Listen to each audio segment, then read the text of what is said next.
Did Achilles really exist? Welcome to Collapse, where history comes to life, and every video immerses you in the destiny of those who shaped the world. Today, prepare to dive into the flames of a mythical war, where gods walked alongside men, and destinies unfolded at the tip of a spear.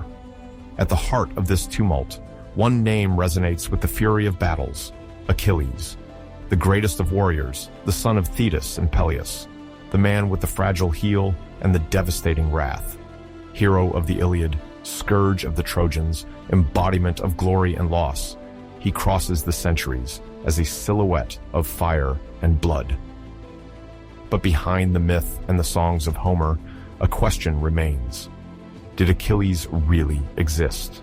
Was he a war chief of the Bronze Age whose bravery was exalted by poets? Or is he just a symbol forged by the Greek imagination, an allegory of honor, destiny, and human tragedy? But before embarking on a new adventure, don't forget to like the video and subscribe to the channel so you don't miss anything. Thank you, and enjoy the journey.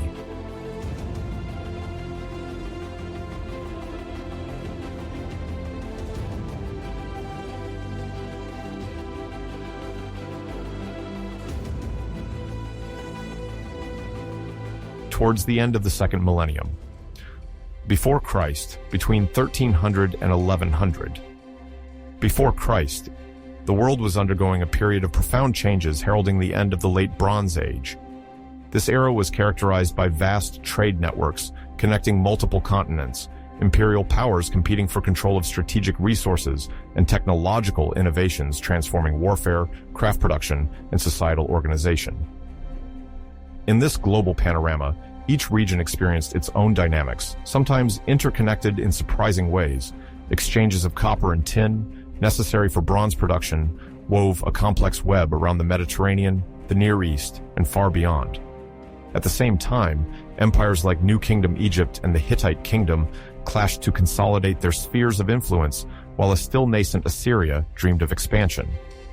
Other regions, sometimes less known, partook in these flows of goods and ideas, contributing to the grand symphony of exchanges and rivalries. The looming tensions fed on a will to dominate maritime and land routes, secure metal supplies, and establish lasting political and cultural prestige.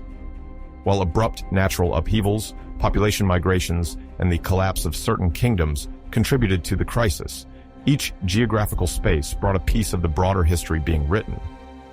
All while ensuring clarity for an outside perspective, retrace these different regional areas, from the Eastern Mediterranean to the Americas, to illustrate the intertwining of cultures on the eve of the collapse, deemed to mark the end of the Bronze Age.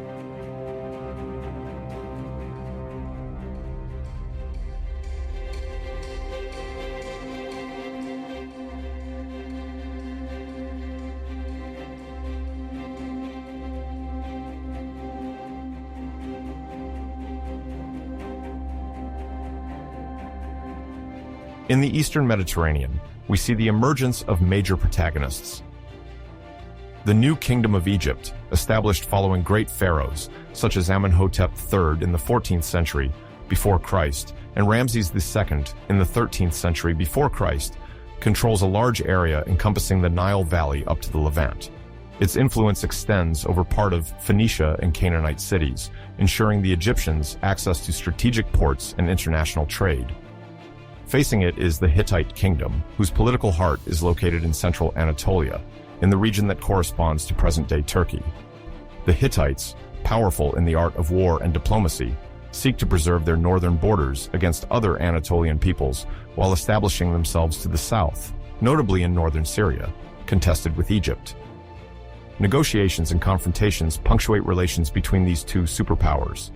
It is in this context that the famous Treaty of Kadesh, concluded after the eponymous battle around 1274 before Christ, becomes one of the first known international peace documents. Meanwhile, Assyria, located in northern Mesopotamia, develops with growing ambition. Governed by a lineage of energetic kings, this Middle Assyrian Empire begins to expand westward and southward, watching for any sign of weakness in its neighbors to extend its grip. The copper and tin routes, essential for bronze production, link these main actors, provoking fights and ephemeral alliances. The copper deposits of Cyprus, called Alaschia in the archives of the great capitals, become a major issue, just like the tin sources from eastern Anatolia or elsewhere, often crossing difficult mountainous regions. This tension over the control of raw materials will increasingly weigh on the regional balance.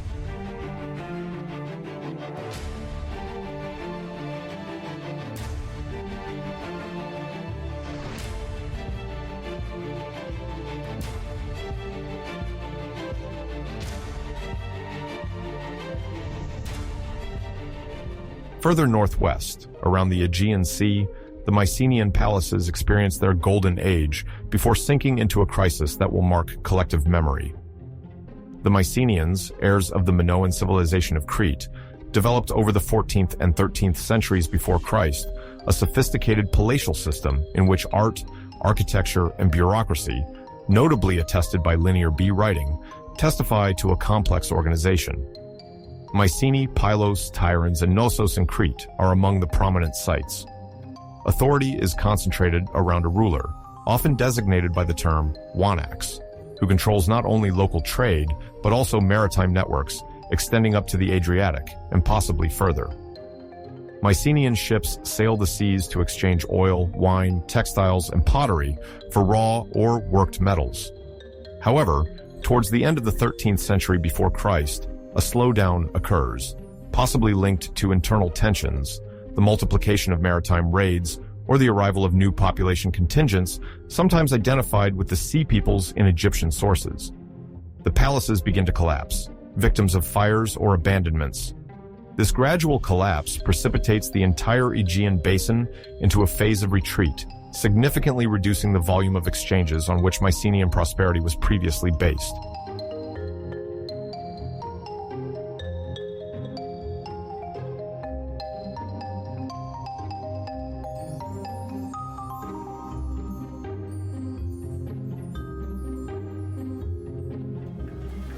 To the east, in the immediate Near East, the Canaanite city-states form a network of small kingdoms under the suzerainty of Egypt, or sometimes vassal to the Hittite kingdom to the north.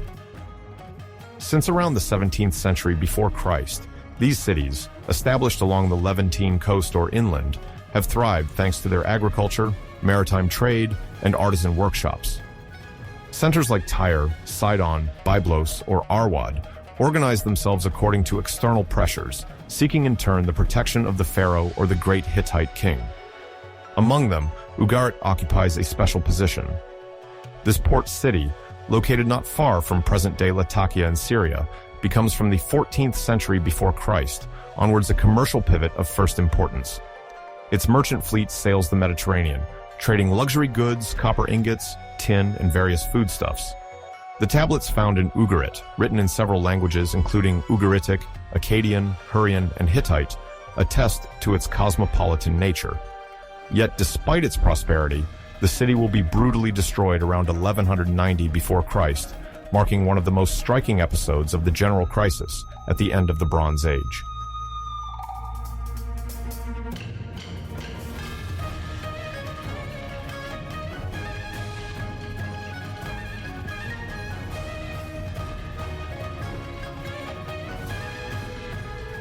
In Western Europe, other dynamics characterize the period from 1300 to 1100 before Christ. Far from the great empires of the Near East, we witness the emergence or development of Atlantic cultures, supported by metal exploitation in specific trade circuits. In the Armorican zone, which largely corresponds to present-day Brittany and the neighboring Atlantic regions, what is sometimes called the Atlantic Bronze Age unfolds. The local populations develop remarkable skills in metallurgy, creating swords, spearheads, and adornments. Iberian burial mounds multiply in the Iberian Peninsula, indicating attention given to deceased elites and a more hierarchical social structure of chiefdoms. Long-distance trade, notably that of Baltic amber, transiting from the shores of the Baltic Sea to more southern lands, already demonstrates a remarkably extensive exchange system for the time. Archaeologists observed the circulation of symbolic goods such as amber beads or finished metal objects, indicating close contacts between different coastal communities. Although we do not see great empires formed in these regions of Western Europe, The richness of their productions and the diversity of imported materials indicate active participation in the vast exchange network linking the Atlantic facade to more central zones.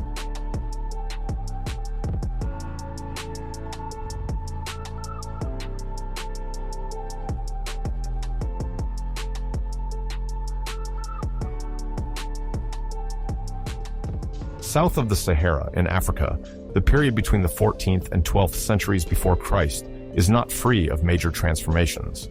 In the Nok region, corresponding to the center of present-day Nigeria, the first traces of iron metallurgy appear, whose dating remains debated, but could date back to the turn of the second millennium before Christ or a bit later. This early use of iron, which coexists with bronze in other parts of the world, radically changes agriculture and tool-making techniques. The Nok people become famous in the current state of discoveries for their terracotta sculptures, witnesses to a culture whose complexity is just beginning to be grasped. Meanwhile, further north, in the Sahelian band, chiefdoms or early forms of kingdoms are being established, benefiting from the progressive mastery of water resources and the development of territories for livestock and agriculture. Caravans, likely still limited, traverse routes linking sub-Saharan Africa to Mediterranean zones, transporting gold, skins, ivory, or other precious materials. This structuring of power in West Africa and the Sahel lays the foundations for later civilizations, such as Ghana or Mali, even though they will not develop until much later. Nevertheless, we already perceive a beginning of centralization in certain communities, indicating that Africa is not cut off from the rest of the world, but participates in its own way in the evolutions of this late Bronze Age.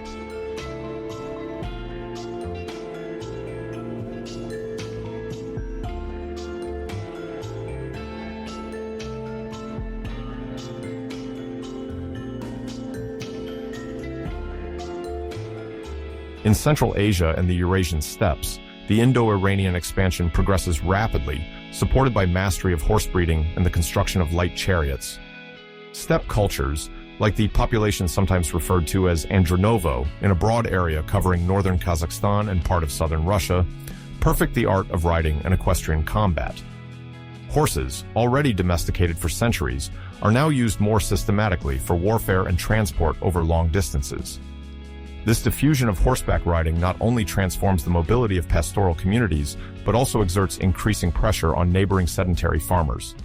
The Indo-Iranians, bearers of religious and linguistic traditions that will strongly influence later India and Iran, borrow or transmit ideas, metallurgical techniques, and warfare practices.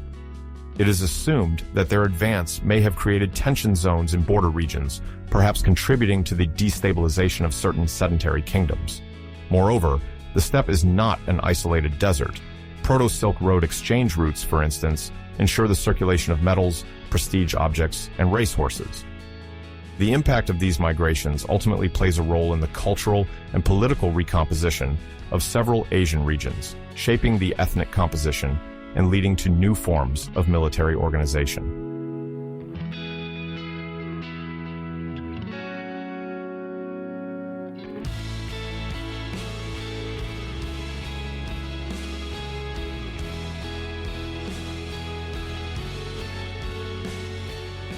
In the southern part of the Asian continent, the Indus Valley civilization, flourishing from the 3rd to the early 2nd millennium before Christ, gradually faded to give way to regional cultures known as Vedic or late Harappan.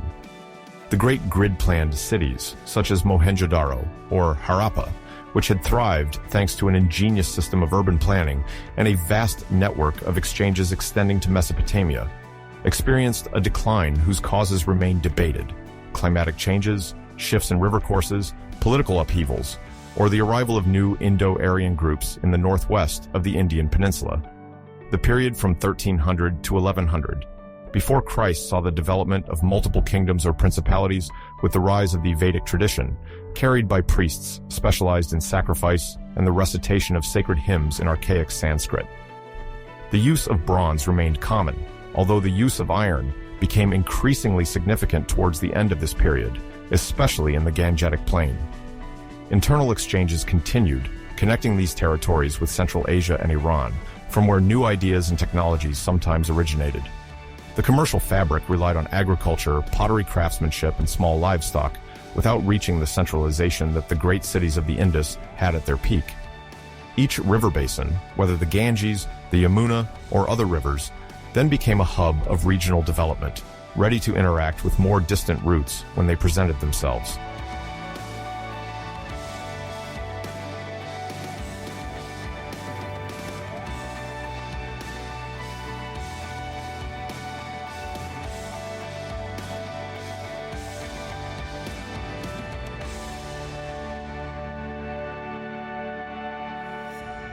In the territory of present-day China, the Shang dynasty reigned between the 17th and 11th centuries before Christ, with a political center around the Yellow River Valley. The Shang rulers exercised their authority over fortified cities, collecting tributes and resources from local elites. They are distinguished by particularly fine and elaborate bronze metallurgy.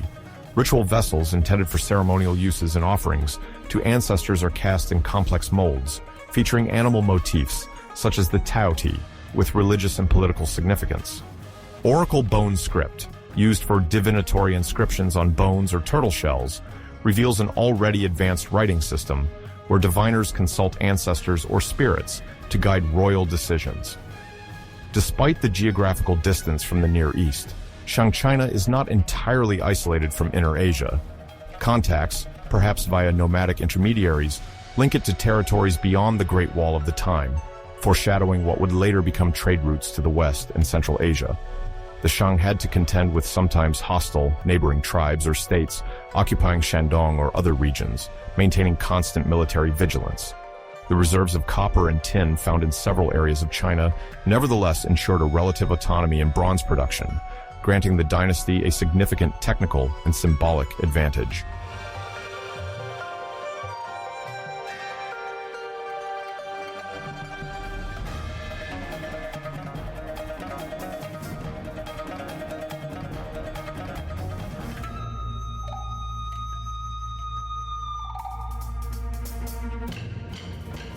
Across the globe, on the American continent, notable transformations are also observed around 1300 and 1100.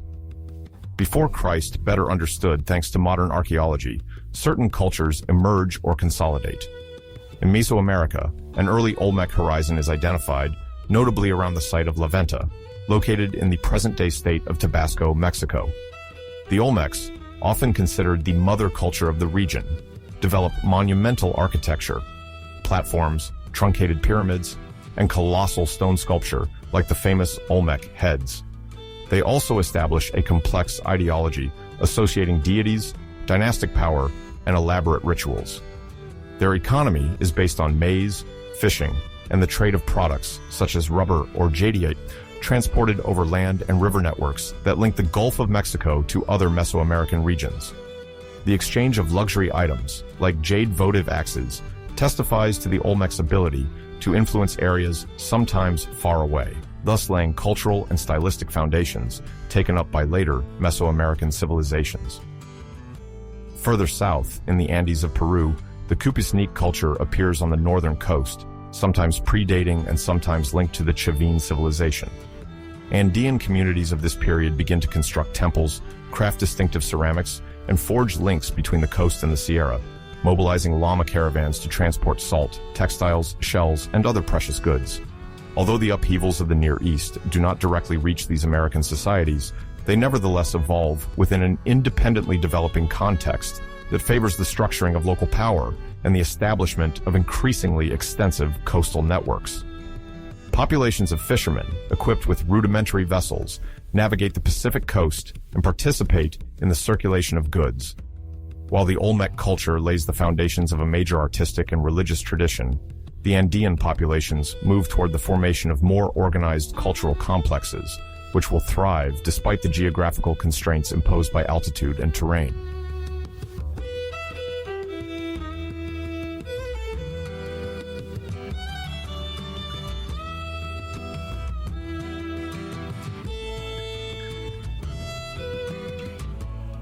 At the turn of the Late Bronze Age, the Mycenaean civilization relied on a remarkably organized social and military system, dominated by palatial elites who controlled considerable resources.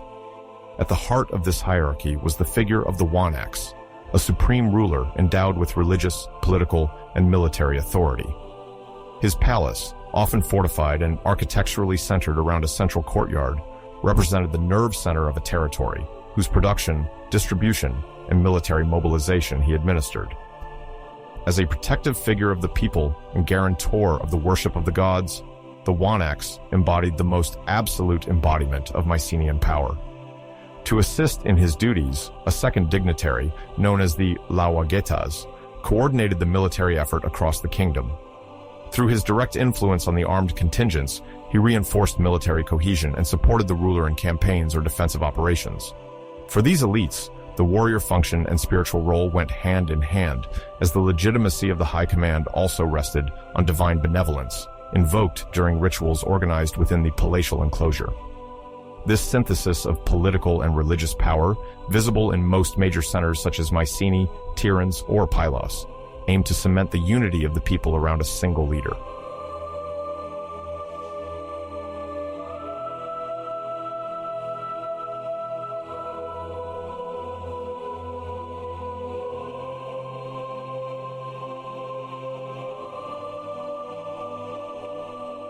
Issued from an elaborate bureaucratic system, the Mycenaean administration used linear B script to record product flows, land allocation, and contributions imposed on populations.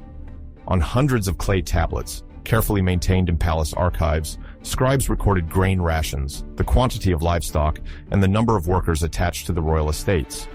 These documents, found in large numbers during archaeological excavations, testify to a high level of economic centralization. The palaces collected significant quantities of raw materials and controlled redistribution, notably towards specialized craftsmen.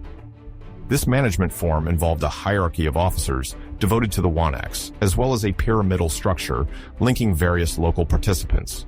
Thus, palace representatives conveyed their information to the scribes, who in turn reported to superintendents. Meanwhile, the scribes noted the distribution of livestock used for plowing, raising, and sacrifices, reflecting the intertwining of palatial economy and religious rites. The census of military forces, sometimes appearing in these records, revealed the concern to plan troop numbers, armament, and even logistics associated with each contingent. By assessing the resources of each district, the palace ensured not only economic prosperity, but also preparedness for conflicts, whether they occurred on the mainland or in the surrounding maritime territories.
On the military level, the Mycenaeans mastered techniques of armor and weapon production that provided them a clear advantage in warfare. The scale armors, composed of metal plates sewn onto a leather or thick cloth backing, provided solid protection against arrows and thrusts by spears. Although they were more expensive and time-consuming to produce than simple cuirasses, they illustrated the elitist nature of the warriors who wore them. Certain frescoes and tomb relics suggest that only senior officers, or even the Wanax himself, had access to this type of reinforced equipment. Additionally, records show the existence of dendra cuirasses, made of articulated bronze plates covering the torso and sometimes the shoulders, highlighting the high degree of specialization achieved in defensive design. Later legends about heroes in imposing armor would partly find their origin in these equipments. The use of chariots constituted another pillar of the Mycenaean power, although their function might have varied between use on the battlefield and ceremonial symbolism. Pulled by 2 horses, these vehicles allowed an elite warrior, often accompanied by a charioteer, to move quickly. Their effectiveness was based on mobility, rapid strikes, and the ability to maneuver to surprise the opponent. Despite the constraints linked to the upkeep of horses and roads, the adoption of the chariot reflected an influence coming from Anatolia and the Levant, where these machines had already proven their worth. In the mural frescoes of Pylos or Thebes, one sometimes sees representations of chariot processions, indicating the symbolic and military importance of this means of transport.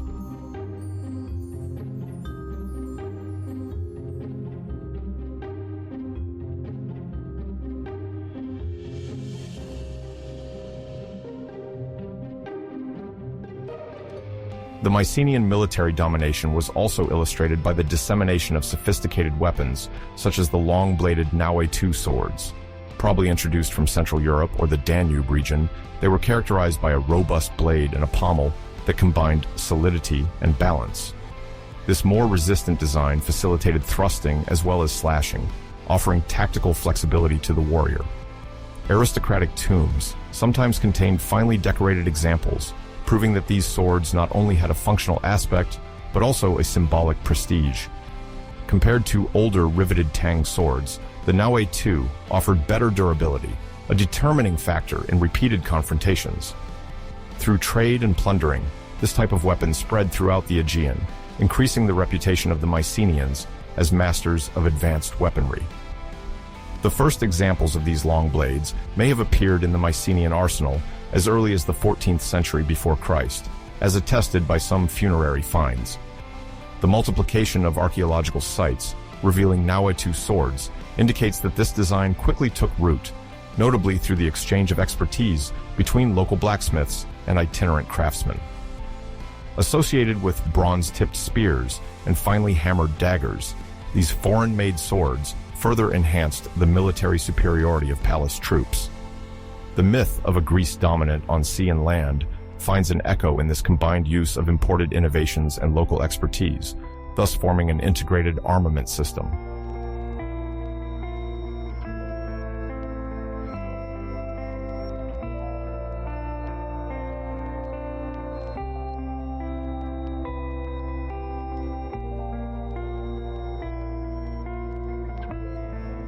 Beyond the figure of the Wanax and that of the Lauagetas, Mycenaean society relied on a network of expedition leaders who can be identified by the term basileis in the tablets. Originally, the word likely referred to notable figures or local lords holding authority over a district or secondary region. In some contexts, these individuals were responsible for raising troops and organizing military campaigns, whether raids intended to seize wealth or to defend the kingdom's borders. These basileis, sometimes considered vassals of the Wanax, depended closely on the palatial center to obtain the equipment and supplies needed for their operations. In return, their loyalty ensured the political stability of the territory and the recognition of their rank. The power of the basileus at the regional level was also expressed through the management of agricultural resources and the maintenance of a clientele of warriors. Although subordinate to the supreme authority, they exerted concrete control over local communities, collecting in-kind tributes and providing the palace with valuable pieces or manufactured products. In a setting where war proved endemic, the ability to quickly mobilize spearmen, archers, or chariot-mounted fighters was crucial, and the basileis played a major role in responding effectively to external threats.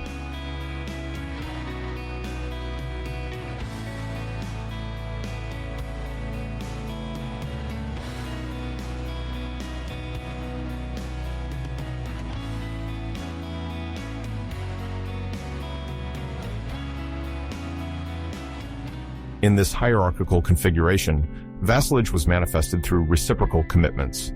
On one hand, the Wanax offered protection, riches, and honorary titles to his faithful, while the basileis had to comply with military and fiscal obligations.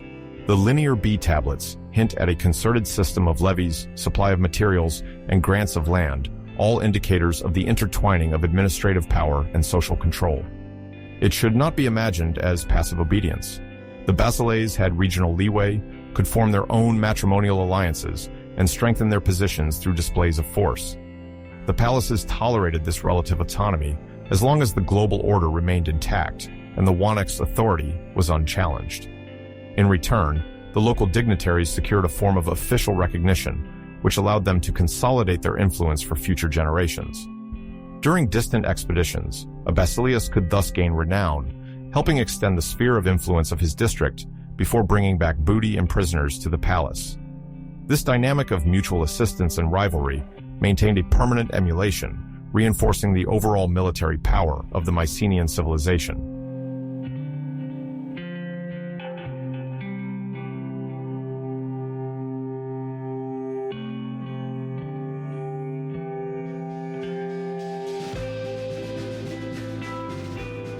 During wartime, coordination among the different chiefs was carried out through summons issued from the palatial center, complemented by messengers and relays installed on strategic roads.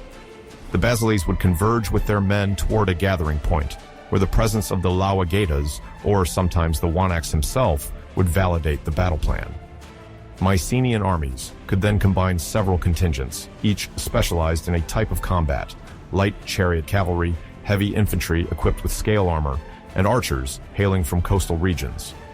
This variety of units made the Mycenaean striking force formidable, particularly against small city-states or less centralized confederations lacking unified command. When it came to securing trade routes, the fleet also participated under the direction of sworn captains. Military success depended largely on the ability to procure bronze, an alloy combining copper and tin, whose transportation depended on long-distance trade networks.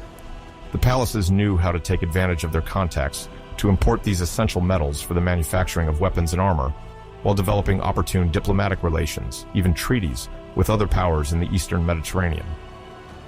The Mycenaeans thus managed to establish a coherent war machine directed from the palace, supported by a combat elite and backed by a methodical administration.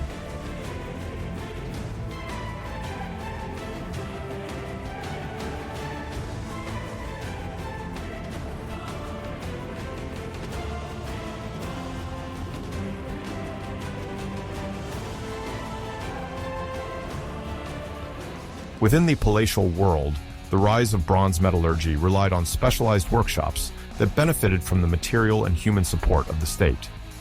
Scribes regularly recorded the quantity of ingots, the labor assigned to smelting, and the final product, be it arrowheads, blades, or other tools. This centralized organization ensured the rapid distribution of weaponry, even in emergencies. Moreover, weavers, tanners, and saddlers played a crucial role in the manufacture of harnesses, straps, and protections for horses, essential pieces for maintaining an operational chariot cavalry. In some palaces, artisans also produced reinforced leather shields, equipped with a wooden framework and sometimes adorned with decorative bronze plates. These palatial workshops, bringing together master craftsmen and apprentices, also fostered innovation and the transmission of advanced techniques. Archaeology reveals the existence of integrated production centers, where sculptors, potters, and goldsmiths work together in an environment controlled by the royal administration. This synergy reflects the ability of Mycenaean society to deploy specialized craftsmanship in the service of military power and the symbolic representation of authority.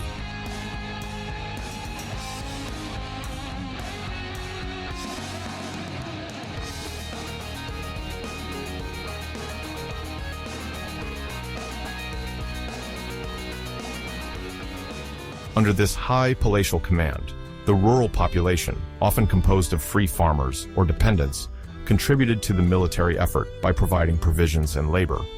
The working classes, organized into village communities, could also be mobilized in case of war, although they were generally less well-equipped than the combat elite. The aristocrats, on the other hand, formed a privileged group, sometimes related by blood to the Wanax or the Lauagetas, and held significant lands as well as tax exemption privileges. Thanks to these advantages, they prepared for combat from their youth, training to wield the sword, spear, or bow, and to drive a chariot. Noble families passed on this knowledge through their elders, maintaining a martial ideal essential to the survival of the kingdom. The prestige acquired on the battlefield affected social relationships. A victorious warrior, especially if he brought back substantial loot, saw his influence grow among his peers. This quest for recognition through war was part of a heroic culture where individual fame, called kleos in later traditions, already held great value. In this context, the coexistence of obligatory military services and personal glory shaped the internal dynamics of the palaces.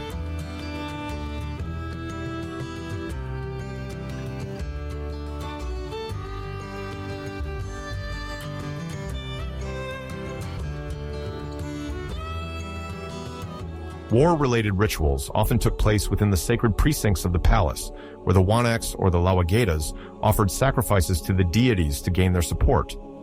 Linear B tablets sometimes mention flocks of sheep and cattle intended for offerings, indicating that war was conceived not only as a political act, but also as a religious one. Before launching a distant campaign, priests interpreted omens, examined the entrails of animals, and, in the case of favorable omens, proclaimed the way forward. Beyond appearances, this sacred dimension played an essential role in the cohesion of the troops, who believed they were acting under the protection of the collective gods of the Mycenaean community. In certain ceremonies, war hymns were chanted to exalt collective bravery while seeking divine clemency. These ceremonies could also serve as public scenes, reinforcing the charisma of the sovereign. By presenting his solemn offerings, the Wanaks reaffirmed that he was the privileged intermediary between the world of humans and that of the deities. This religious function, coupled with his status as the foremost warrior, conferred on him an aura that was difficult to contest in the social space.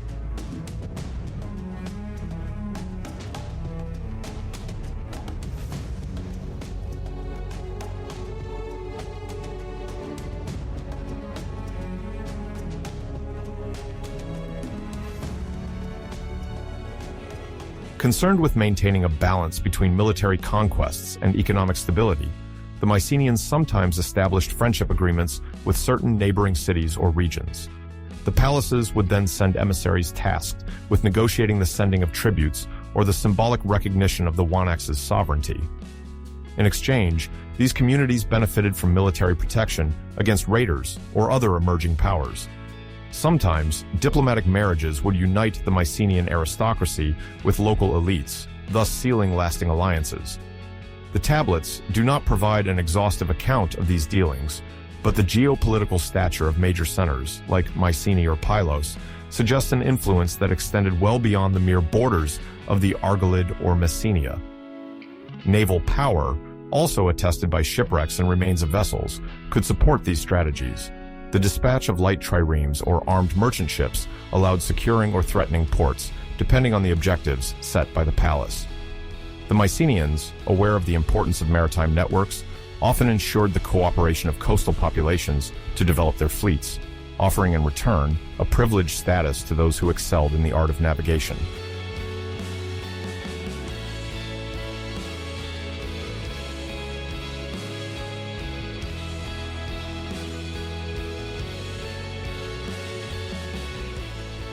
Towards the end of the Bronze Age, between 1300 and 1100 before Christ, the region corresponding to present-day Western Anatolia displayed a mosaic of kingdoms and city-states. At the heart of these territories, the city we call Troy, identified by the Greeks as Ilion, occupied a key position in the northwest of the Anatolian Peninsula. Archaeological excavations conducted at the site of Hisarlik in present-day Turkey reveal a succession of urban strata. Among them, level 7A, often named Troy 7A, has long attracted researchers' attention for its possible correspondence with a period of conflicts and upheavals. The remains indicate traces of fortifications, imposing walls, and ruins that testify to a siege or sudden destruction. This context, rooted in a period of great change, raises questions about the place this city held in the vast political chessboard of the time, particularly in the face of the growing power of the Hittite Empire.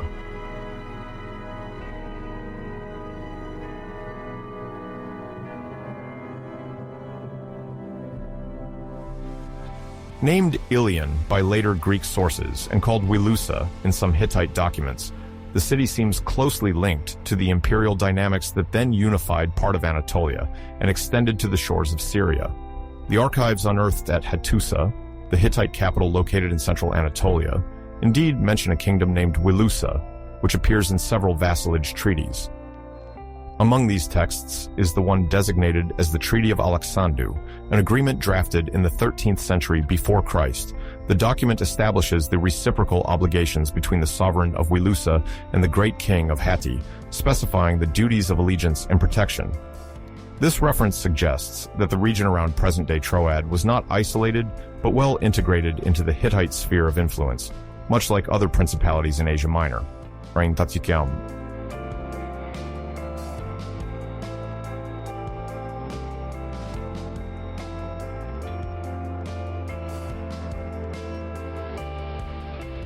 The explicit mention of Wilusa in the Hittite annals serves as a valuable reference point for modern historians attempting to reconstruct the political evolution of the region. At the turn of the 14th and 13th centuries before Christ, the Hittite Empire, under the reign of great monarchs like Mursili II or Muwatalli II, sought to strengthen its grip on territories bordering the Aegean Sea. This phase coincides with an intensification of rivalries between powers, notably with Egypt and the nascent Assyria. In this context, controlling the western marches proved essential for securing internal communication routes and overseeing trade routes linking the Near East to the Balkan Peninsula. Wilusa thus occupied a strategic position, as its alliance or integration into the Hittite sphere could facilitate the movement of goods and ensure a passageway to regions further north.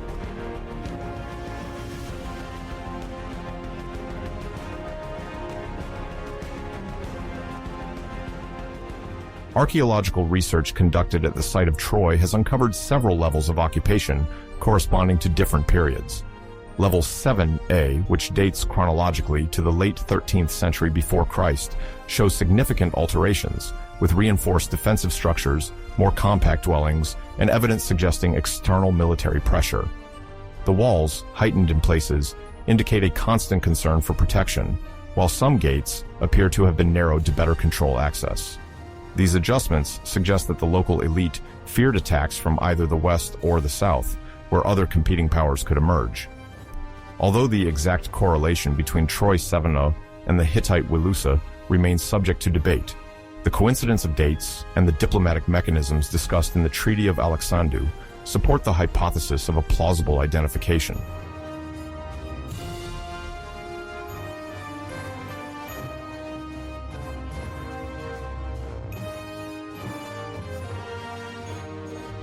The Hittites, whose empire then spanned a large part of the Anatolian plateau, were keen to ensure control over the critical points bordering their frontiers.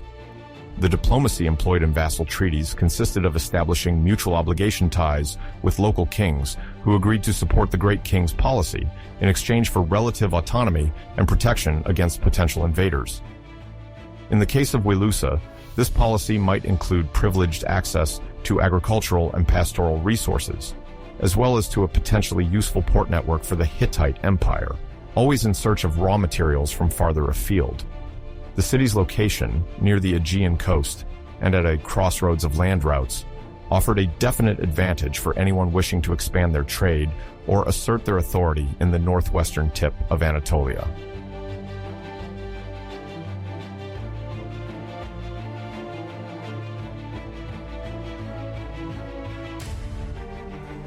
The location of Troy, at the outlet of the Dardanelles, was particularly coveted for its access to maritime routes linking the Aegean Sea to the Sea of Marmara and then to the Bosphorus.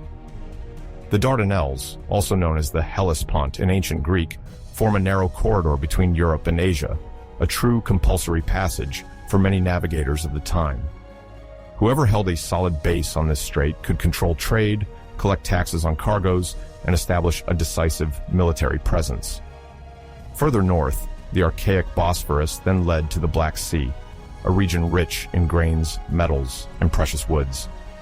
Exchanges between the peoples of the northern steppes and those of the Aegean shores often took these maritime routes, making the region an economic stake in the 13th century before Christ.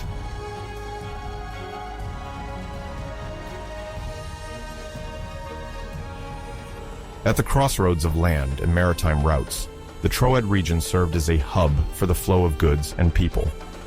Thanks to ethnobotanical research and analyses of ceramics found on the site, it is known that goods from the Balkans or Aegean islands transited through this strategic point. The location also allowed for the dissemination of products originating from the interior of Anatolia, thus feeding a dense exchange network. Merchant ships laden with oil, wine, metals, and artisanal products passed through the strait to reach trading posts to the north and east. The Hittites, aware of this asset, forged alliances trying to integrate these vital nodes into their sphere of influence. Wilusa, as a local political entity, inherited important responsibilities, including customs management and the protection of some overland caravans.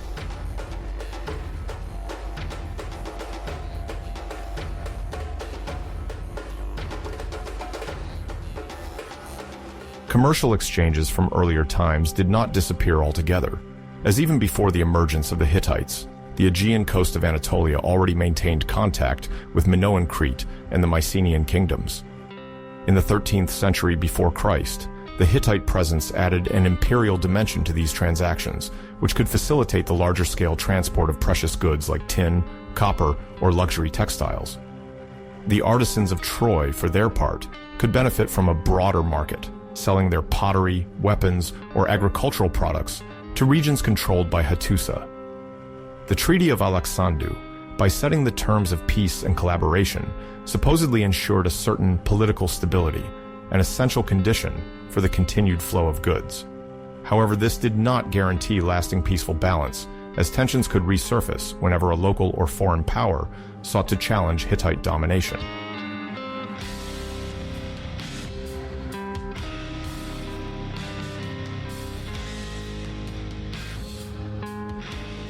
On the Hittite side, the presence of Wilusa and other principalities on the Aegean facade was a lever to maintain order in a region that continuously attracted the attention of great regional powers. Troop movements, tribute collections, and war preparations impacted the daily lives of local populations, who were often conscripted to participate in defensive efforts. Administrative tablets from Hattusa or other Hittite centers sometimes describe the contingents provided by these principalities, whether it be troops, chariots, or supplies necessary for the army's sustenance. Alliances formed in treaties, like that of Alexandru, came with explicit military obligations, meaning that Wilusa likely had to contribute men and resources to any campaign led by the great king. This vassal relationship did not necessarily mean total oppression, as it guaranteed mutual protection against external invaders.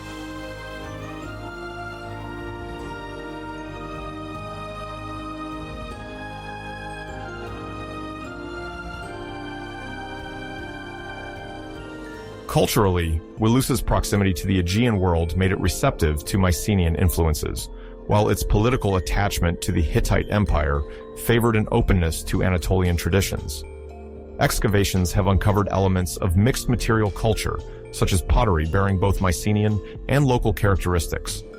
Commercial and diplomatic exchanges often entailed a blending of ideas, fashion trends, and religious practices.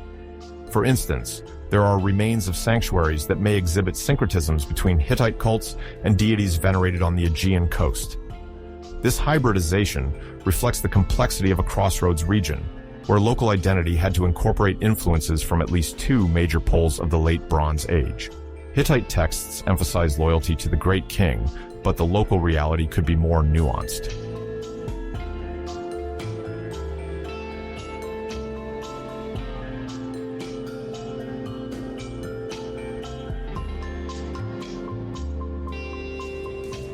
Despite this Hittite presence, some fortifications discovered at Troy 7-0 seem to indicate a need to guard not only against land incursions, but also against potential sea assaults. Maritime conflicts were not uncommon, especially when it came to controlling strategic straits. Mycenaean populations, for example, possessed a considerable fleet and could attempt punitive expeditions or raids to capture booty. The later stories related to the Trojan War, although largely legendary, might preserve a distorted memory of real tensions for the control of this crucial maritime route. In this context, the Treaty of Alexandru offered Wilusa's inhabitants the military guarantee of the great Hittite king, capable of deterring potential aggressors. However, cooperation with Hattusa also implied a certain dependency and perhaps continuous surveillance by imperial representatives.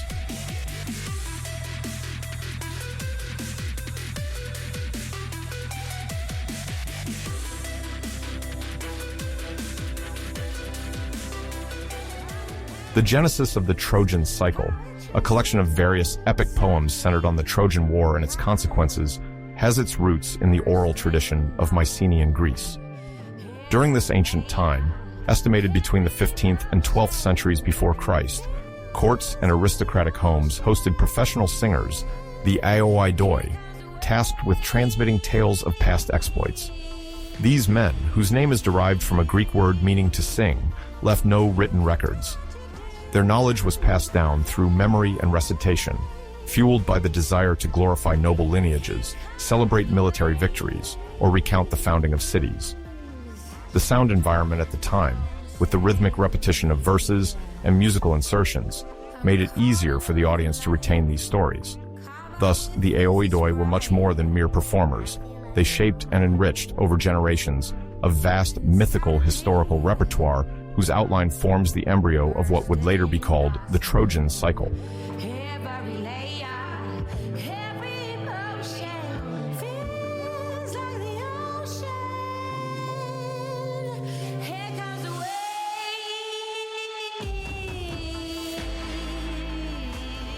One of the major challenges for a contemporary and international audience is understanding how this oral tradition evolved into a written form. Even though it is difficult to clearly distinguish between the purely Mycenaean heritage and the contributions of subsequent centuries, it is known that orality continued to play a fundamental role in the transmission of knowledge. The fall of the Mycenaean world around 1200 Pubazars before Christ led to significant political and cultural disruptions in the Aegean basin. The palaces, which until then had been centers of power and administration, disappeared or transformed. A shift occurred from utilitarian writing like Linear B, primarily intended for inventories or economic records, to an era of near illiteracy, at least for written productions. In this context, epic songs, which recount the Trojan War, became privileged vehicles for perpetuating the memory of heroes. The Aoidoi traveled from city to city, performing in various assemblies, helping to forge and disseminate a common framework that would later be adapted according to regional sensibilities or the patronage of local lords.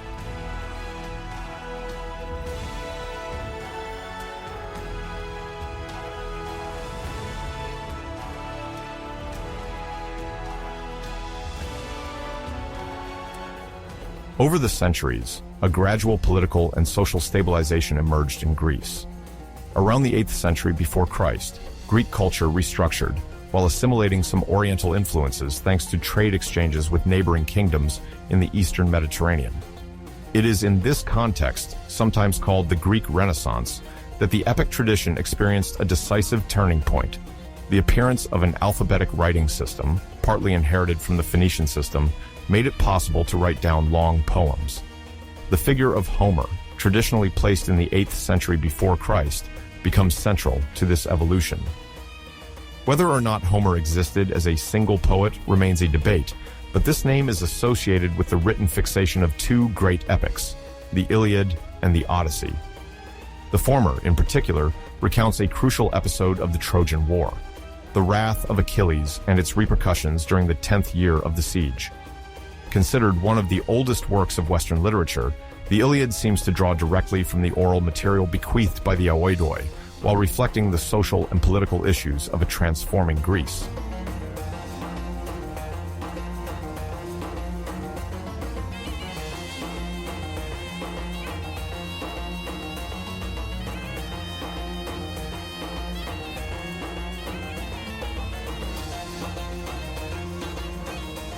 The Trojan cycle, however, was not limited to the Iliad and the Odyssey. A set of epic poems, now lost, completed the narrative framework from the hero's wanderings before the outbreak of conflict to the aftermath of Troy's fall. Among these poems were the Cypria, the Aethiopis, and the Iliad Persis, which, along with other lost texts, composed a vast, multi-part narrative. The Cypria recounted the origins of the war, including the famous judgment of Paris and the abduction of Helen, two events considered direct causes of the Achaean offensive against Troy. We also discovered the involvement of the gods, motivated by grudges, personal preferences, or challenges. The Aethiopis, on the other hand, dealt with the late battles around Troy, notably the arrival of Memnon, the Ethiopian king, who came to assist the Trojans after Hector's death. This poem depicted the fierce struggles that ensued, marked by Achilles' bravery against new adversaries. The Iliad Persis, or Sack of Troy, focused on the city's end when the Greeks, following Odysseus's plan, introduced within its walls the famous wooden horse that would definitively end the Trojan resistance. Although these texts are now incomplete or lost, they seem to have been known to the ancient Greeks and formed a common reservoir of stories, often referenced by later authors like the tragedians or the Alexandrian writers.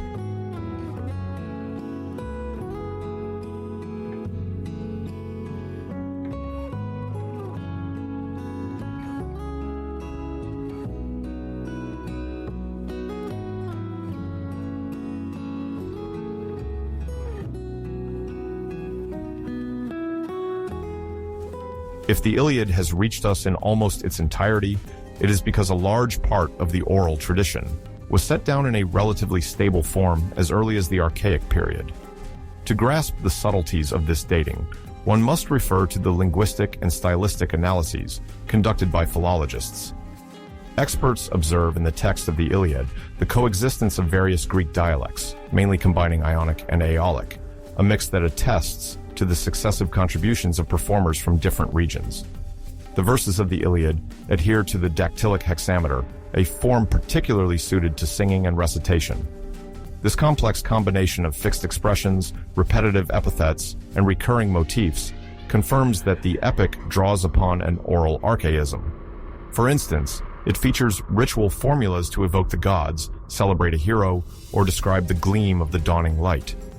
Specialists conclude that the written text we have inherited was the culmination of a long process, a complex weaving of episodes first sung orally, enriched with new variants, and finally compiled either by a single author or by several generations of poet-redactors.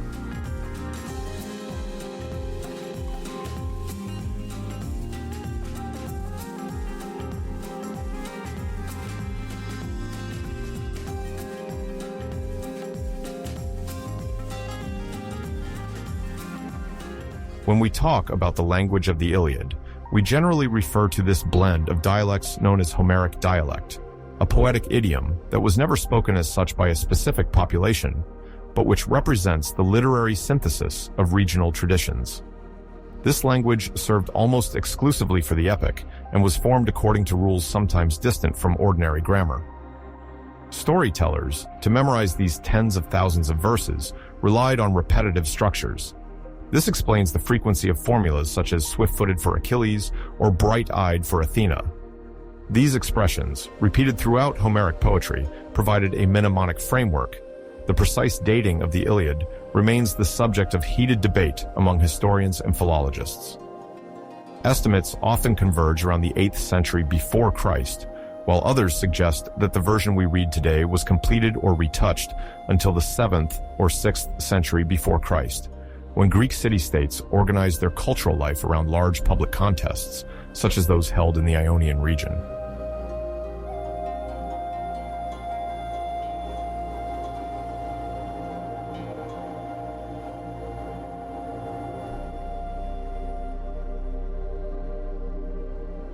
The dissemination of the Iliad and its associated epics would not have been so widespread without the role of certain specialists in public speaking, the rhapsodes. These interpreters, whose name means those who stitch songs together, took over from the Aoidoi, but their practices differed. Instead of composing or even improvising new sequences, they recited epics already partly set, relying on a more or less stabilized text. The rhapsodes operated particularly in the Ionian cities of Asia Minor, to the east of the Aegean Sea, such as Smyrna, Chios, or Miletus. They performed at major festivals or political gatherings, sometimes before audiences composed of magistrates, nobles, and notables. The public, mostly illiterate, was very fond of these oral performances. The rhapsodes brought their own style of declamation, using varied gestures and vocal tones to maintain the audience's attention. Their art could include a form of minimal staging, with a staff or scepter held in hand, a symbol of their authority as storytellers. The fact that these rhapsodes were active, especially during the archaic and classical periods, strongly contributed to rooting the Trojan legend in the Greek collective imagination.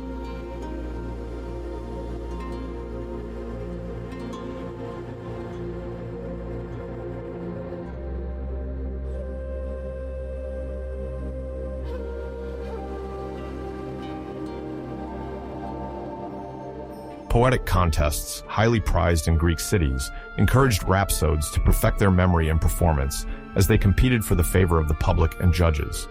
The epics belonging to the Trojan cycle, with their spectacular dramatic force, provided the opportunity to shine, whether by mimicking the combat fervor of Achilles, the cunning of Odysseus, or the despair of Hector before the walls of Troy.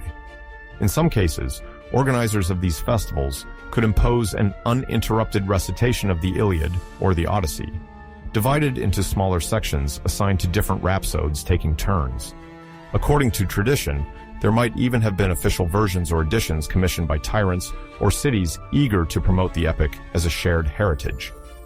The most often cited example is Athens, where it is claimed that the lawmaker Solon, or the tyrant Pisistratus, in the 6th century before Christ, organized the compilation of the Homeric poems so that they were fully recited during the Panathenaic Games.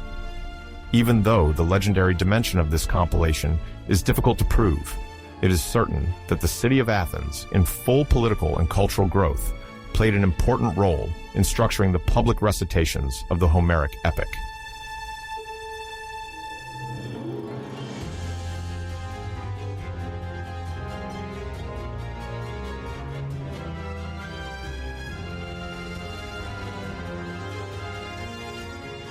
This progressive transcription, encouraged by the rhapsodes and the growing interest in preserving literary heritage, likely allowed for a better fixation of the Iliad's content. Simultaneously, other poems of the Trojan cycle, such as the Cypria, the Aethiopis, or the Iliopersis, may have been written down to a lesser extent or neglected in favor of works considered more prestigious. The exact reasons for the disappearance of these texts remain unclear. Perhaps their distribution was limited, perhaps they seemed less accomplished stylistically, or perhaps they were overshadowed by the growing popularity of the Iliad and the Odyssey.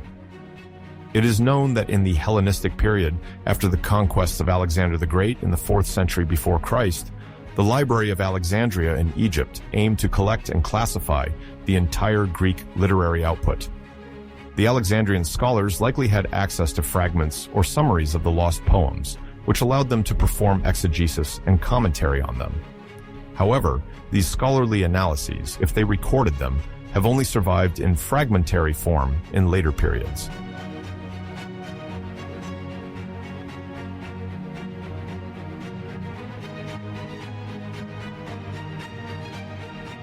In line with this process, we better understand how the transmission of the Trojan cycle took place over several centuries thanks to the interaction between orality and writing, as well as the active role of an elite deeply attached to the tales of their ancestors and gods. The archaists of antiquity saw in the Iliad a synthesis of very ancient elements, modified over the ages to meet political and social expectations. If the Iliad of the 8th century before Christ was already addressed to the warrior nobility of a resurgent Greece, the work continued to be adapted, commented on, and taught during the classical and Hellenistic antiquity. The rhapsodes, then the grammarians, took care to transmit the most authentic version possible, while correcting or discarding what seemed to be late additions. In the Ionian world, more specifically, this tradition reached great sophistication as schools, symposiums, and libraries kept a collection of scrolls written on papyrus, allowing for the comparison of various editions and textual variants. Efforts of textual criticism, led by philologists like Zenodotus of Ephesus or Aristophanes of Byzantium, aimed to rid the original poems of additions or interpolated verses.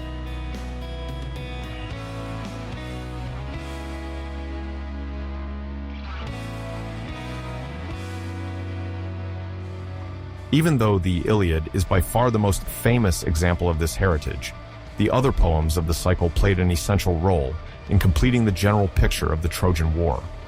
They explained how the gods had triggered the conflict, provided details on the participation of new allies from afar, delved into the feelings of the protagonists, and then described the fall and destruction of Ilion, the other Greek name for Troy. The rhapsodes could very well insert, during or after the recitation of excerpts from the Iliad, portions of the Cypria or the Iliopersis, thus offering their audience a broader view of the events. It is imagined that over the course of performances, listeners could compare the differences in versions, creating an eagerness around the knowledge of these epic sagas. The echoes of this multiple use of epic material are evident in didactic poems or little-known remnants from the classical era. Athenian playwrights, when staging Achilles, Agamemnon, Hecuba, or Cassandra, drew heavily from the stories told within this lost cycle to create tragedies that captivated audiences, sometimes varying the ending or introducing new developments.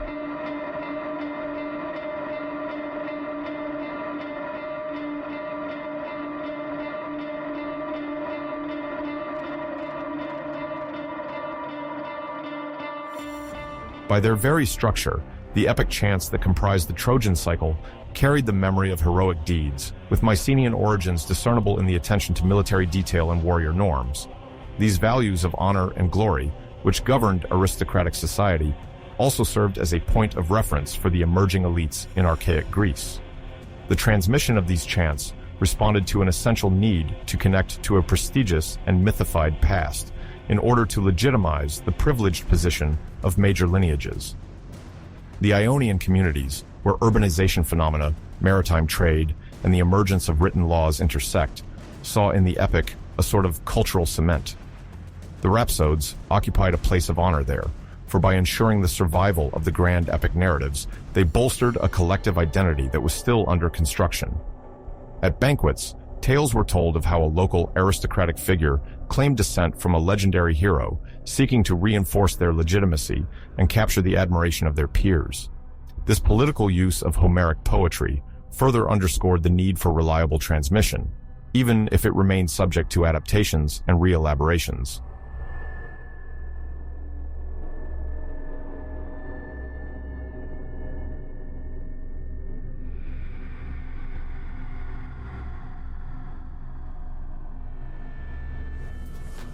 The gradual disappearance of the rest of the Trojan cycle does not prevent scholars and authors of later centuries from knowing the general plot. The Cypria, the Ethiopes, the Iliopersis, and other texts precisely recounted the episodes that the Iliad, focused on the anger of Achilles, did not develop. According to later summaries, the Cypria extensively detailed the multiple causes of the war: Zeus's will to reduce the overpopulation of mortals, the organization of the marriage of Peleus and Thetis, and then the famous apple of discord thrown by Eris, goddess of discord, which leads to the judgment of Paris. In the Ethiopes, it was learned that the queen of the Amazons, Penthesilea, had come to the aid of the Trojans before being killed by Achilles, who felt compassion, or even, according to some versions, love for her at the moment of finishing her off. Memnon, described as the king of Ethiopia and son of the dawn, also stood by the Trojans before succumbing to the hero's rage. The Iliopersis detailed the introduction of the wooden horse into the city, the ensuing nocturnal massacre, and the burning of Troy. These sequences could have been mentioned many times by the rhapsodes when the occasion arose, even if they were not at the core of the Homeric narrative known as the Iliad.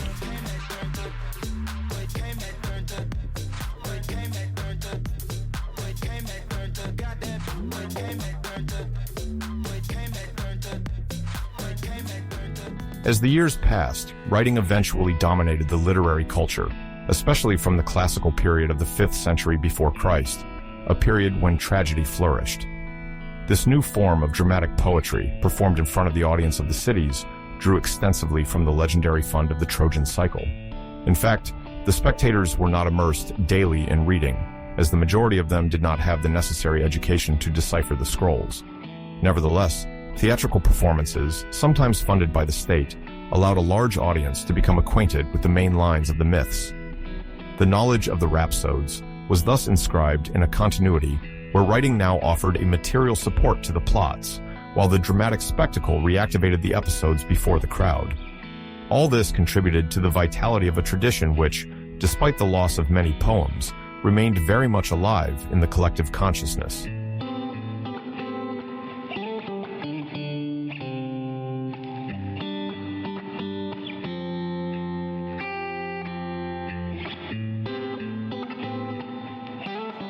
Beyond the contribution of the rhapsodes, the major role of scribes and copyists is also remembered, who, in the Greek world, and then in the Hellenistic period, transcribed and recopied the great works for the libraries. The schools of grammarians, notably in Alexandria, but also in Pergamon or Antioch, were devoted to the comparative study of various Homeric manuscripts, confronting divergent readings while striving to reconstruct a text as close as possible to the original. Scholia, that is to say, marginal notes, were added by these scholars, clarifying obscure passages, discussing divergent versions, or interpreting mythological details. Thus, even if the Cypria and other poems of the Trojan cycle were no longer accessible, their memory sometimes resurfaced through these notes inserted by grammarians who wished to shed light on particular elements of the Iliad.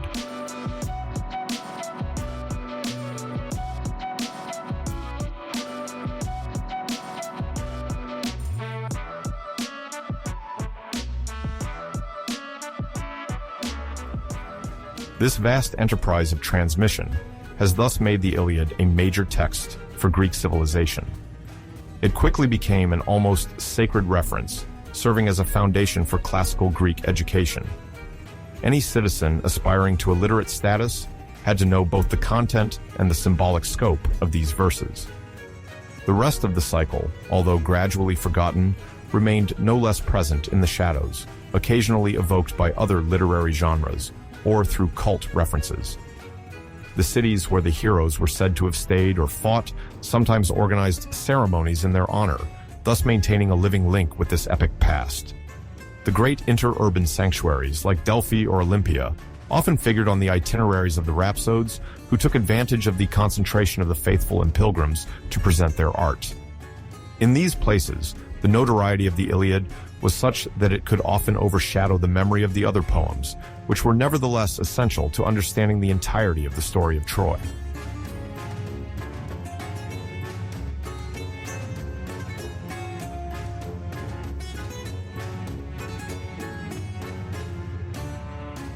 Greek traditions place the birth of Achilles in a setting that is both mythical and familial, where gods and mortals intermingle to give life to one of the most famous heroes of antiquity.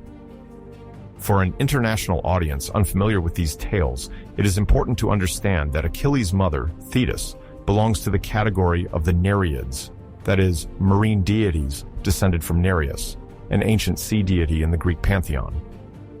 Thetis is described by poets as a protective figure with profound powers, capable of influencing the destiny of her child. Achilles' father, Peleus, is a mortal king, once sovereign of the city of Phthia in Thessaly, a region located in northern Greece. He is a descendant of Aeacus, a figure reputed for his piety and special connection with the gods. The union of Thetis, a marine deity, and Peleus, a human hero, was not without challenges. According to some versions of the myth, Zeus, king of the gods, even considered marrying Thetis himself. However, an oracle warned the entire Olympus that any son born from this Nereid would surpass the power of his father.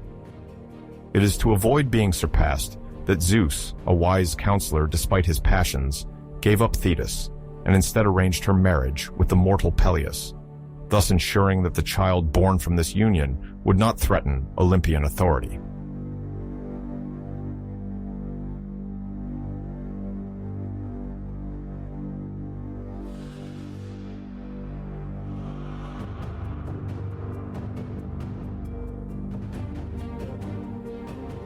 The festivities surrounding the wedding of Thetis and Peleus were legendary. According to tradition, all the gods were invited to this nuptial banquet, celebrated on Mount Pelion, a mountain range in southeastern Thessaly. Major deities, such as Hera, Athena, and Apollo, attended, bringing gifts and blessings to honor the union between sea and land. However, a formidable figure, Eris, the goddess of discord, did not receive an invitation. Humiliated, she nevertheless burst into the celebration, throwing onto the table the famous golden apple destined for the fairest, which, according to mythology, would sow rivalry among the goddesses and, indirectly, set the stage for the Trojan conflict. But at the time of Achilles' birth, no one yet foresaw the magnitude of the consequences of this act. From the perspective of simple family history, the celebration remained a major event, where for the first time, a mortal warrior and a resolved marine deity united to protect her future child.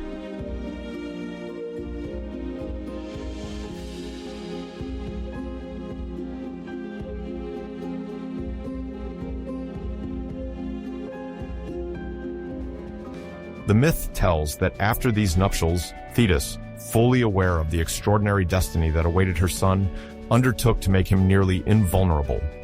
In some accounts, she immersed the child in the waters of the Styx, the river of the underworld, so that his body would be bathed by the divine power of the subterranean realm and thus become invincible. This version, widespread from antiquity to the Middle Ages, is generally associated with the image of Achilles' heel, the weak point of someone otherwise believed to be invulnerable. Another, less famous but older tradition states that Thetis would subject the young Achilles to divine fire each night to burn away his mortal part and purify him before immersing him in sacred ointments. Whatever the variant, the idea remains the same. Achilles' mother dreamt of elevating her son beyond the human condition, thus preparing the most powerful of warriors for an extraordinary fate.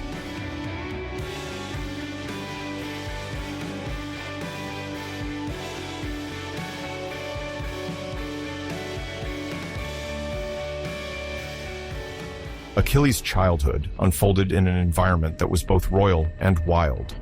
Peleus ruled over Phthia, and it was on these lands that Achilles grew up, surrounded by servants, mentors, and those who ensured the continuation of the lineage. But the most significant event of his youth was his education under the centaur Chiron. In Greek tradition, centaurs are creatures half man, half horse, often associated with the untamed strength of nature and the harshness of the mountains. However, Chiron stood out from his peers by his wisdom and mastery of numerous disciplines. He lived on Mount Pelion, in a cave reputed to be the classroom of heroes to be.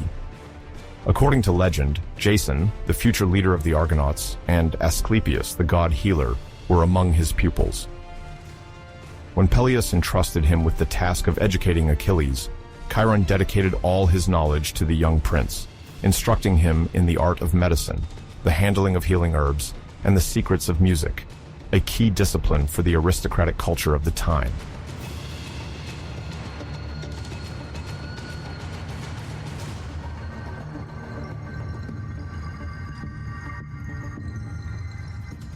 Despite his future military fame, Achilles grew up in the gentleness and discipline of a multidisciplinary education. The art of healing held an important place in Chiron's lessons. According to some accounts, Achilles learned to treat wounds with ointments and knew how to compose complex remedies, a skill that would be invaluable during his military campaigns. Music, taught through the use of the lyre, helped shape his character and elevate his spirit. In late Mycenaean Greece, singing and playing an instrument was almost as valuable as bravery on the battlefield, as war leaders were expected to be patrons and poets capable of taming passions, as well as sword blades. Alongside these more delicate studies, Achilles also received rigorous combat training, for Chiron, despite his wild appearance, mastered the art of archery, wrestling, and swordsmanship, and was to instill in the young boy the reflexes of a future military leader.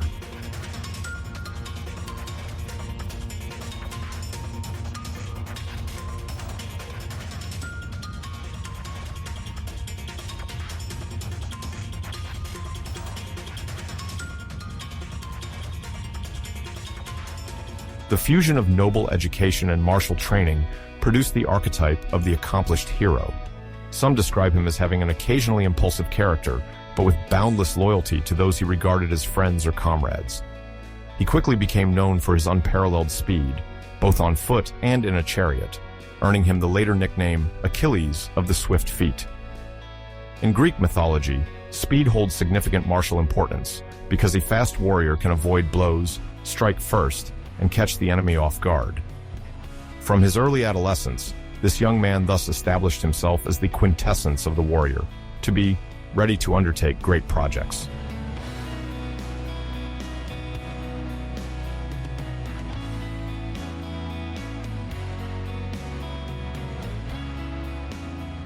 Among his first exploits, a famous incident related to Telephus, king of Mysia, is reported. The story tells that Achilles, accompanied by the Greek troops already assembled before embarking on the Great War against Troy, would have stopped in Mysia. Telephus, slightly hostile or at least wary of these warrior forces coming by sea, faced the Greeks in an initial skirmish. Achilles, still very young but already formidable, wounded Telephus during the encounter. The wound, poisoned by the mythical weapon or improperly treated, continued to cause the king suffering for a long time. It was thanks to the medical knowledge that Achilles had learned from Chiron that Telephus was eventually healed, perhaps in exchange for information about the route to Troy or a safe passage. This first feat of arms showed potential adversaries that the son of Thetis and Peleus was not merely a child of the court, but already a formidable combatant and strategically valuable.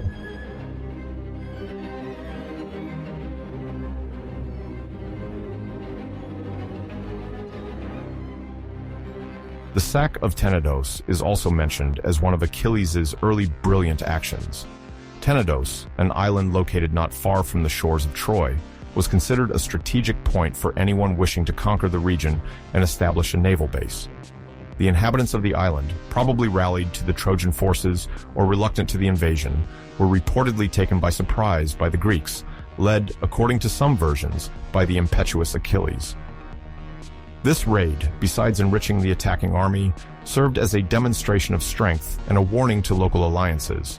It proved that the Mycenaean leaders would not hesitate to strike fast and hard at the outset of the conflict, and made it clear to all that the young hero was already at the heart of operations.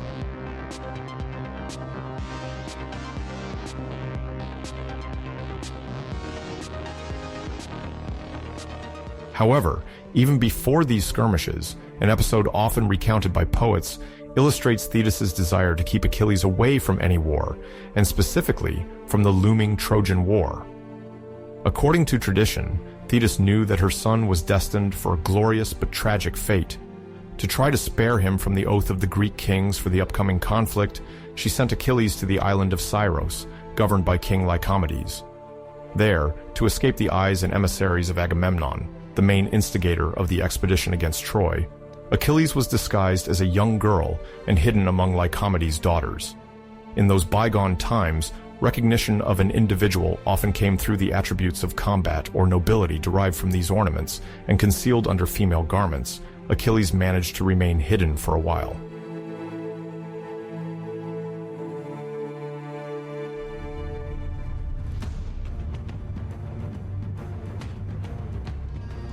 The choice of this ruse originates from maternal concern. Thetis feared the prophecy that claimed that Achilles, if he went to war, would gain the greatest glory on the battlefield, but would not return alive. This anxiety, common to many mythological tales, reflects the tension between the quest for everlasting glory, known as kleos in ancient Greek, and the aspiration for a long and peaceful life, nostos, meaning the return home. The most radical solution for Thetis was therefore to hide Achilles so that he would not be able to respond to Greece's calls to join the siege of Troy. On Scyros, the young hero had to feign a discreet behavior, living among the princesses of Lycomedes, learning to move without betraying his warrior training, hiding his extraordinary physical strength and liveliness.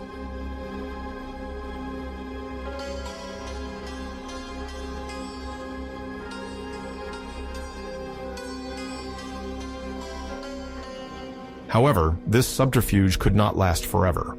In a famous anecdote, Odysseus, king of Ithaca, renowned for his ingenuity, went to Scyros under the pretense of a diplomatic mission. He suspected the presence of Achilles on the island and concocted a plan to unmask the young hero. According to the myth, Odysseus brought gifts intended for the daughters of Lycomedes, arranging jewels, elegant dresses, and adornments on one side, while on the other, he placed weapons, including a finely decorated spear and shield. When the false young girl, in reality Achilles, showed more interest in the war equipment than in the feminine ornaments, the ruse was revealed, and the son of Thetis acknowledged his identity. He was then forced to accept his role, preparing for the irresistible call of glory on the battlefield.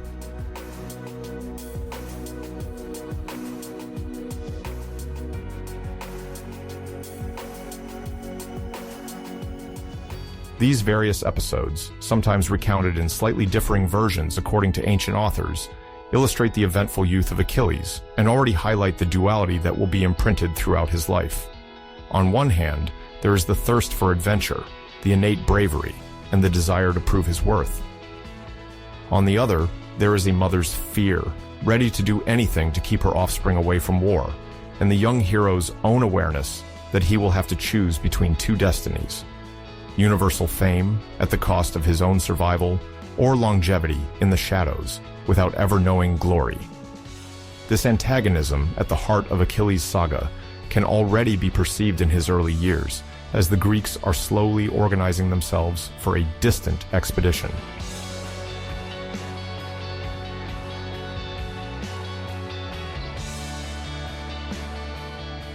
This initiatory journey is heavily based on the oral traditions of pre-classical Greece, where epic bards transmitted the history of gods and heroes from generation to generation. The elements of detail, such as the wound inflicted on Telephus or the plundering of Tenedos, may vary from one source to another. One poet will emphasize more the warrior prowess, another the tactical genius of Achilles, or even his affection for his kin, even when it involved caring for an unlucky adversary. Nonetheless, the foundation of these stories remains that, from a young age, Achilles was recognized as an extraordinary individual, surpassing his peers in agility, discipline, and determination.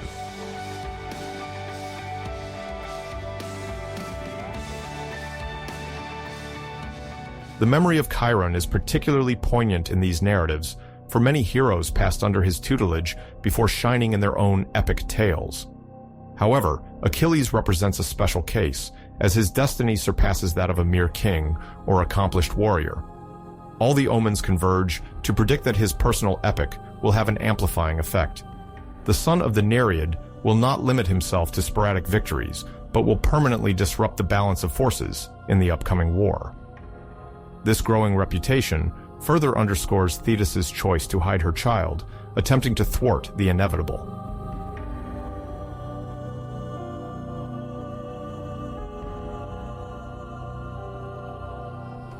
If we focus more precisely on the political conditions of Mycenaean Greece of the time, even though it is a reconstruction based on epics and archaeological excavations, it is likely that petty kings like Peleus and other high-ranking leaders sought to forge alliances and prestigious marriages to consolidate their authority.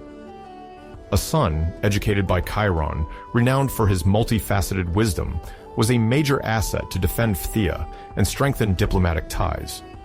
The young Achilles, by his blood-mixing divinity and humanity, appeared as a last resort in a world fraught with numerous quarrels. Thus, when it is announced that he had disguised himself in Syros, this too reflects the political stakes. Removing such a decisive support from the Greek Confederation could potentially tip the geostrategic balance, especially on the eve of a military expedition aimed at confronting the might of Troy.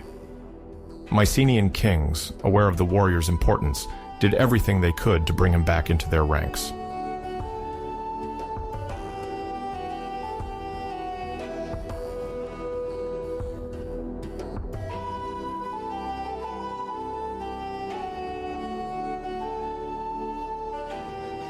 Another essential facet of Achilles' education lies in his musical training. In Mycenaean society, epic singing was often accompanied by a string instrument, generally the pharynx or the lyre. The gods themselves admired artists capable of composing hymns in their honor. By taking a liking to it, Achilles did not only identify with the figure of the fighter, he also assumed that of the civilizing hero, likely to bring a cultural heritage to his comrades in arms. It is known, later on, that he sang tales of past glories to console his comrades and to enliven military vigils during moments of doubt. While this lyrical skill may seem anecdotal in the warrior tradition, it completes the figure of a total hero, trained as much in the roughness of battles as in the subtlety of poetry.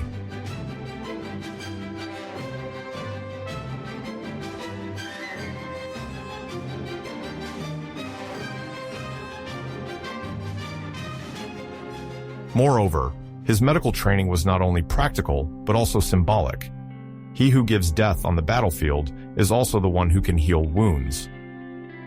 In the context of Greek mythology, mastering healing knowledge was considered to indicate an intimate relationship with divine forces, possibly even a form of essential compassion to avoid descending into blind brutality.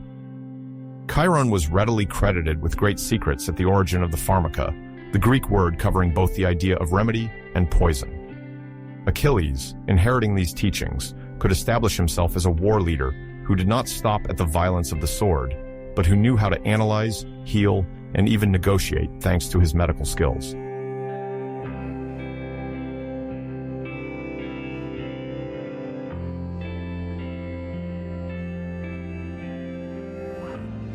This cultural, martial, and spiritual baggage proved decisive when it came to forming alliances or contemplating conquests. The incident with Telephus illustrates this well. Achilles can wound, but he can also heal. This duality symbolizes the image of a quasi-divine hero, containing within him the essence of glory and danger. Cities that would have been aware of his early victories, or of his saving intervention with the enemy king, would understand that the son of Peleus and Thetis was not a simple soldier. He was an exceptional individual, whose ardor and abilities were out of the ordinary, already announcing the epic dimension of his future exploits, even if, at the time of his adolescence, no one could imagine to what extent his participation in the conflicts would change the game.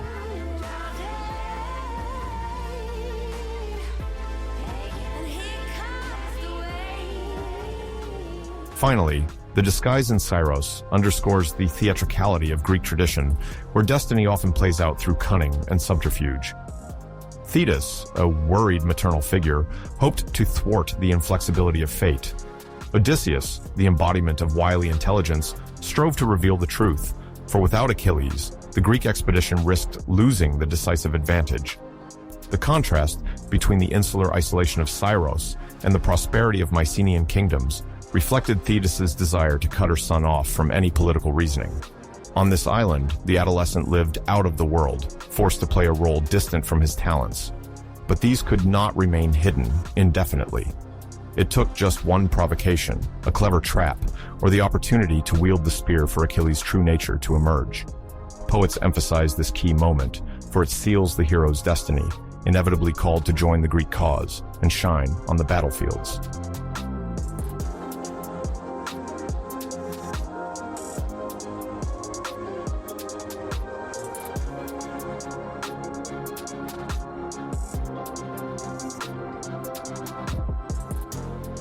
As the events that would lead to the great expedition against Troy begin, Mycenaean Greece, still prosperous despite early political tremors, prepares for an unprecedented collective action. Among the many kings and princes spread across Achaean territory, a broad consensus emerges around the necessity to honor an ancestral oath linked to Helen, reputed to be the most beautiful woman in the world.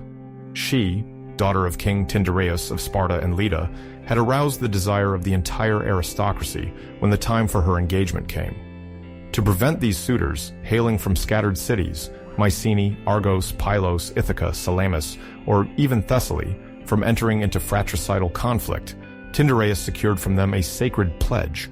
Whoever married Helen would be supported by the others in case of dispute, abduction, or external threat.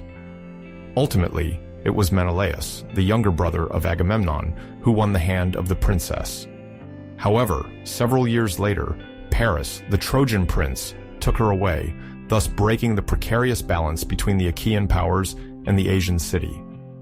To avenge the offended honor of Menelaus, Agamemnon, supreme leader of Mycenae and considered the most powerful king of the time, hastened to mobilize all those who had sworn the oath. In this instance, this gathering was far from a mere formality. It truly marked the initiation of an unprecedented military confederation in the oral memory of Greece, often passed down by itinerant bards. Hence, choosing a common starting point, Aulis, became crucial.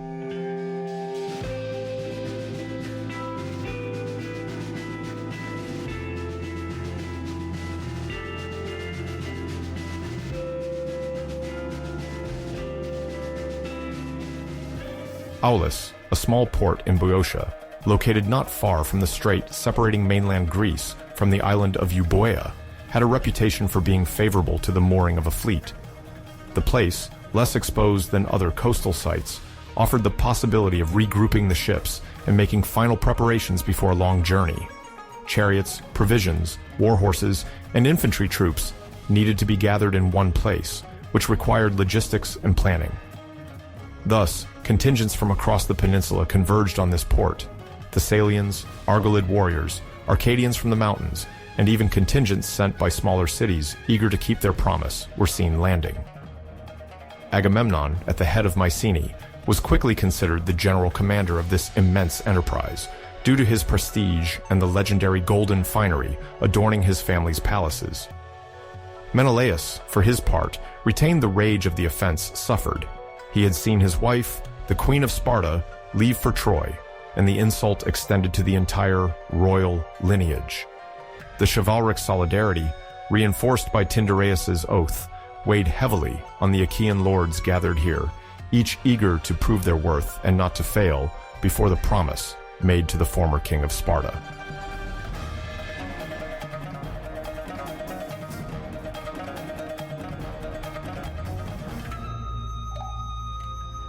The preparations at Aulis were not limited to material organization and the tallying of forces. In the Mycenaean world, before launching a major expedition, gods and seers were consulted to ensure divine support. This war was no exception. To invoke the protection of Athena, Zeus, or even Poseidon, sacrifices were needed. At the heart of these rites, diviners read celestial signs, observed the flight of birds, and sought to interpret the will of Artemis.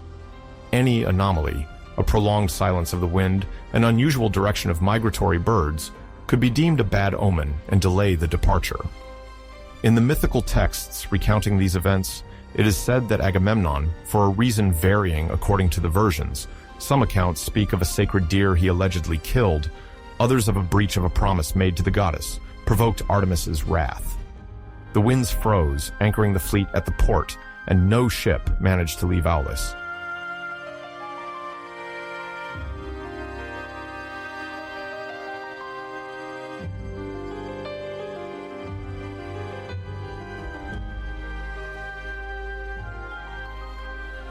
Agamemnon then consulted Calchas, one of the most eminent seers in Greece, to determine the course of action to take.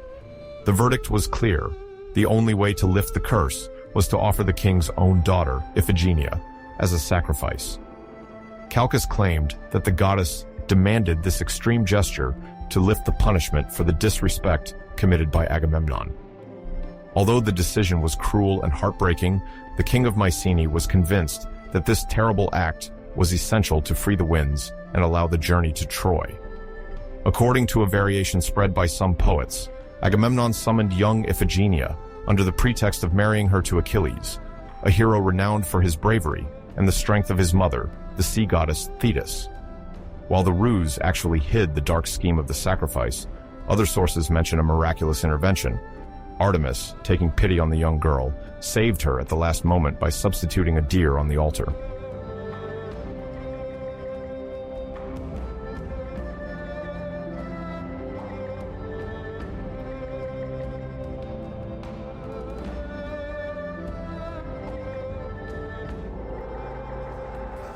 The tension, already palpable, reached its peak when this divine demand became known to all the contingents. Some lords, particularly Odysseus of Ithaca, known for his cunning and pragmatism, tried to explore other solutions or propose substitute rituals. However, Agamemnon's power remained predominant, and the fear of jeopardizing everything by angering the goddess was too great. The Iphigenia affair highlighted how the destinies of Mycenaean royal families were intimately tied to supernatural forces. In a war where divine assistance was hoped for, it seemed unthinkable to offend Artemis. Thus, in the most tragic version, the young girl was led to the altar and sacrificed, sealing with her blood the departure of the ships. As soon as the act was committed, the winds rose again, and the Greeks were finally able to set sail eastward. This eastern perspective, a vast marine expanse leading to the Dardanelles, was then synonymous with both opportunities for wealth and unforeseen dangers.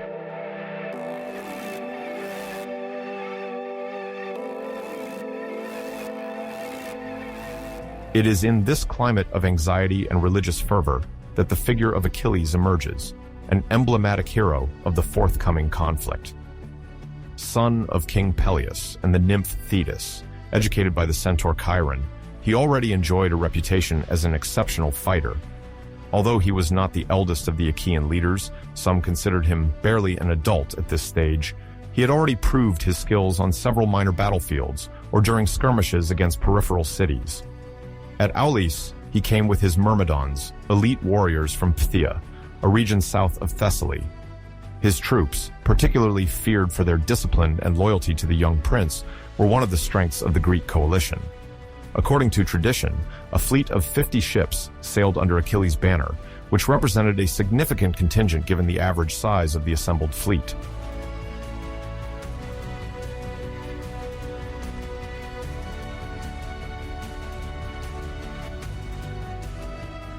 Achilles' role at the time of the gathering was multifaceted. On the one hand, he helped maintain unity around Agamemnon. Despite the political tensions between Mycenaean palaces, the presence of the main Thessalian hero validated the leadership of the king of Mycenae. On the other hand, his personal fame lent additional prestige to the campaign. If Achilles went to fight Troy, it was because the cause was deemed noble and justified enough. Leaders like Diomedes from Argos and Ajax of Salamis, known for his imposing stature, also counted among the cream of Mycenaean nobility. But Achilles, whose mother was said to be a marine deity, embodied an ideal of physical power and quasi-supernatural protection. Each of the allies hoped to benefit from this exceptional strength to overthrow the high citadel of Troy, reputedly nearly impregnable due to its massive walls.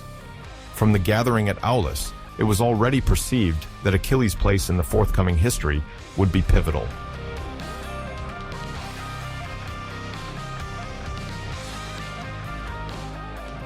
However, the general atmosphere at the camp was far from calm or harmonious. Some kings remained dissatisfied, arguing that Agamemnon was using his status to make unilateral decisions, particularly in the case of the sacrifice of Iphigenia. Others wondered if Menelaus's cause, although legitimate given Helen's abduction, was worth the cost of a prolonged war. Despite these doubts, the bond of the oath sworn to Tyndareus bound all the protagonists. If they withdrew now, they would be seen as oath breakers and lose the honor so essential in Mycenaean aristocratic culture. During the preparations, Odysseus, convinced of the necessity to act, redoubled his ingenuity to resolve territorial or precedence conflicts that might erupt between contingents. He was supported in this diplomatic endeavor by Nestor, the venerable king of Pylos, noted for his wisdom and long experience in Aegean politics. Together, they tried to rationalize the distribution of future spoils, organize navigation, and anticipate logistics on the Asian coast. Such a distant war required planning for resupply, securing provisions, and ensuring safe landing points. The delay of departure, prolonged by the silence of the winds before the sacrifice, at least allowed these practical aspects to be finalized.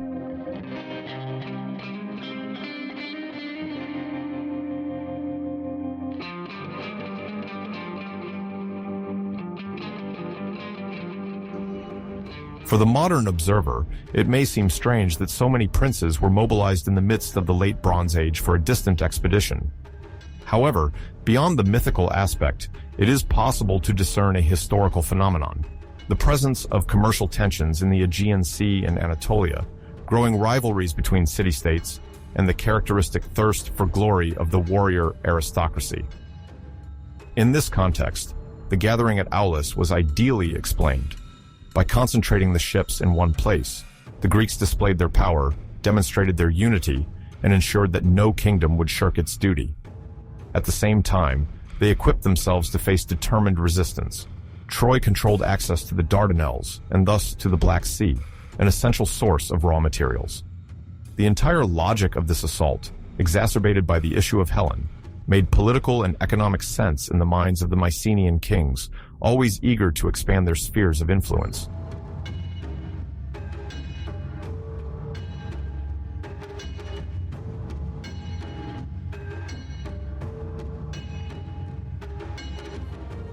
On the military front, the contribution of Achilles' Myrmidons was far from negligible. Armed with spears, shields, and often protected by bronze armor, these soldiers were reputed to form an indomitable block behind their leader. Late tradition mentions Achilles' readiness to throw his men into the most risky battles, out of pride or a natural inclination for challenge. Several vases found in Greece and dated to the Archaic period depict Achilles surrounded by his faithful, symbolizing this combative elite willing to sacrifice everything for common glory. From a naval point of view, the 50 ships promised by the young hero formed one of the largest partial fleets of the Armada, rivaling those of Agamemnon or Nestor. Beyond the quantity, the quality of the crew was a major asset. The Myrmidons were said to be trained in both navigation and the art of war, able to maneuver effectively during quick landings or skirmishes along the enemy coastline. This versatility added to Achilles' prestige, who found at Aulis an opportunity to take center stage without directly competing with Agamemnon in terms of authority.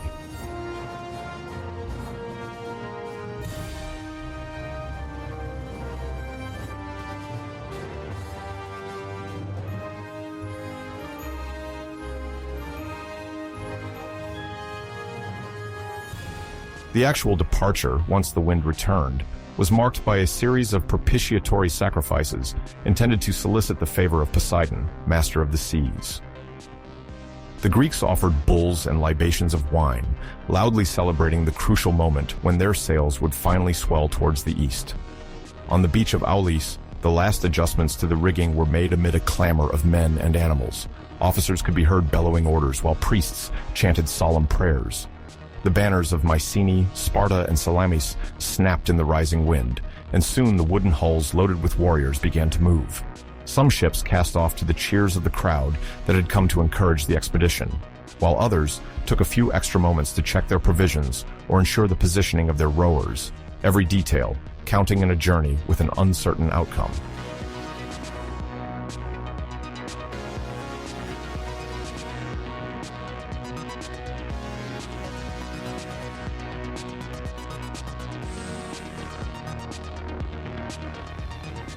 Achilles, proud and already driven by a determination to prove that no one was his equal in the art of war, led his Myrmidons to a prominent position in the naval formation. Legends recount his impatience to meet worthy opponents. To trade waiting on a Greek shore for an epic struggle was the burning desire that animated this young leader with still boiling blood. Behind him, Patroclus, a very close friend and comrade in arms, kept watch to discipline the crew. The Myrmidons loaded their ships with spears and shields, aware that at the end of the crossing, a great siege awaited them. This bubbling energy contrasted with the dark mood of Agamemnon, mourning the sacrifice of his daughter, but resolved to triumph. Others, like Ajax the Great, did not hide their excitement at the prospect of proving their strength on a legendary battlefield. The leaders, before raising the sails, gathered one last time around Agamemnon, who invoked the protection of Zeus. Odysseus, more lucid, was already measuring the long duration of the enterprise. He doubted that Troy could fall in a single season. However, the time was no longer for skeptical reflections, but for common action.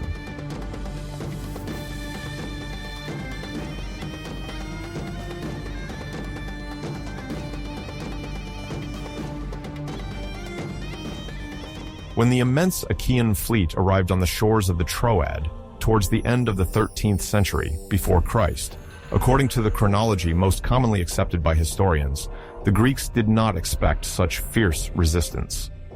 In the very first year of the conflict, King Agamemnon, coming from Mycenae, ordered the establishment of a solid encampment near the mouth of the river Scamander, close to the city of Troy. This position allowed for meeting the logistical needs of such an expedition, to feed a large army, to keep the ships sheltered, and to ensure an advanced base for military operations. The contingents, led by different chiefs like Agamemnon, Menelaus of Sparta, Odysseus of Ithaca, or Achilles of Phthia, had to collaborate to strengthen their positions before undertaking large-scale actions against the Trojan walls.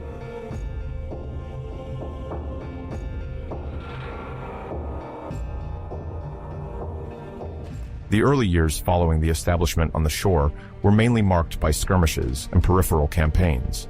The Achaeans, aware that the citadel of Troy was difficult to take head-on, decided to attack the cities and territories allied with the Trojans in order to cut their supply routes and weaken the entire defensive network. Among these targets was Mysia, a rich region located east of the Troad, whose inhabitants maintained commercial contacts with Troy. At the same time, other expeditions struck Lyrnessos and several surrounding localities, hoping to seize valuable resources, captives, and cattle, thereby ensuring the logistical support necessary to sustain a long siege. It was during these incursions that heroes like Achilles gained prestige, accumulating glory and booty.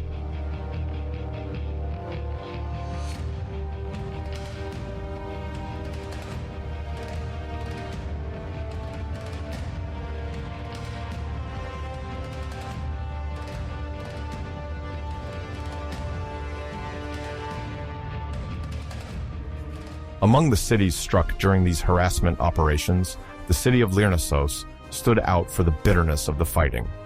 According to tradition, this city was located to the south of the Trojan plain, not far from the coast, and benefited from an advantageous position for local trade. The Achaeans took several weeks to breach its defenses, overcoming not only the walls but also the attempts of reinforcements dispatched by Trojan allies. At the end of this conquest, Achilles captured many captive women, including Briseis, from an influential family. This human booty reflected the common practice of the Bronze Age, where not only material riches were taken as trophies, but the capture of prisoners was also a means of exerting power and reinforcing one's status as a military leader.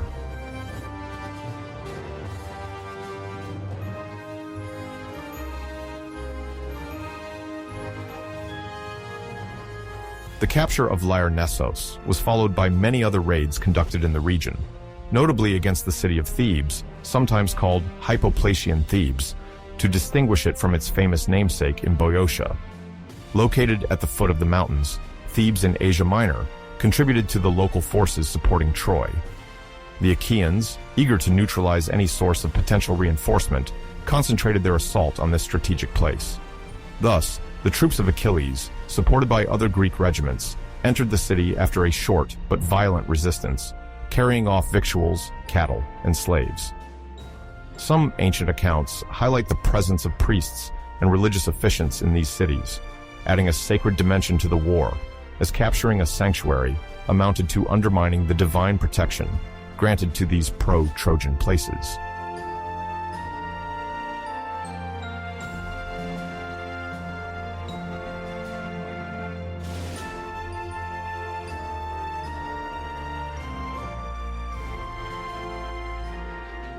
As the incursions continued, internal tensions within the Achaean camp began to escalate. Agamemnon, invested with supreme command due to his power in mainland Greece, often demanded a significant share of the spoils, considering himself the coordinator of the entire operation. However, prestigious warriors like Achilles felt that their personal exploits justified a more equitable distribution of wealth and captives. In this context, the issue of Briseis crystallized the emerging rivalries. Achilles had taken her during the sack of Lyrnessos, but Agamemnon eventually demanded her, citing his superior rank. This situation, not yet explosive in the early years of the siege, nonetheless foreshadowed the open conflicts that would arise later, when the persistence and weariness of war would heighten sensitivities and frustrations.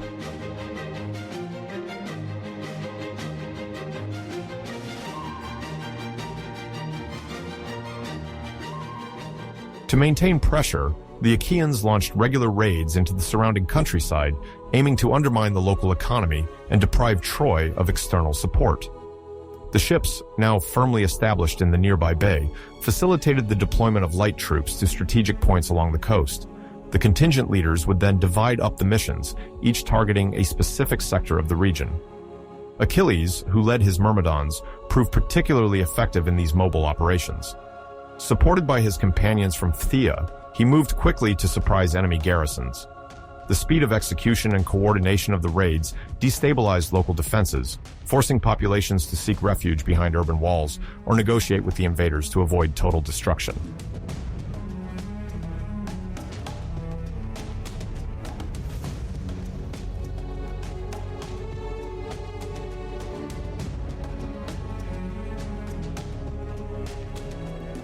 Despite these military successes, the city of Troy itself remained impregnable, thanks to its imposing fortifications and the support of numerous allies.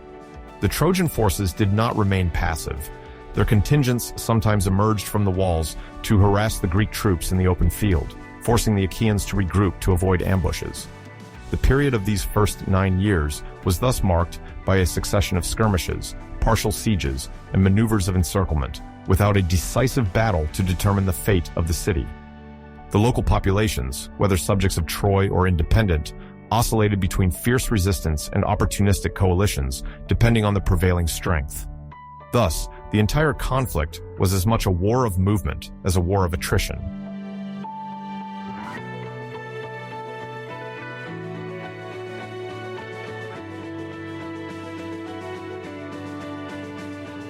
On the diplomatic front, some kings or lords of the region, aware of the uncertain outcome, began negotiations with the Achaean leaders. In a world where loyalty sometimes depended more on interest than on national unity, these local potentates could choose to temporarily ally with the Greek forces. In exchange, they hoped to protect their lands from a similar sack to that suffered by Lyarnessos or Thebes. Sometimes, these fragile alliances held together only by a thread, a promise of a favorable sharing of spoils, the assurance of maintaining a relatively autonomous vassal status, or the fear of seeing the Achaeans plunder their crops. Subsequent literary archives thus describe a complex network of agreements, betrayals, and reversals, a partial memory of which has been transmitted through epic songs.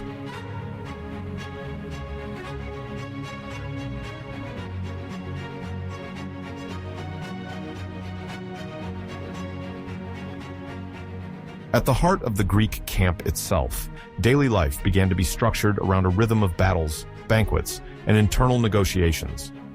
The generals met regularly to discuss strategic objectives and allocate resources. The warriors needed not only weapons, provisions, clothing, but also a minimum of rest to recover from the injuries inflicted by the harsh climate, skirmishes, and diseases. In the absence of a decisive pitched battle, the army organized into small units to harass the surroundings and consolidate makeshift defenses around the Scamander River. Priests and seers, consulted to interpret the will of the gods, sometimes advised holding back in certain regions, fearing to provoke the wrath of a local deity supporting the Trojan cause.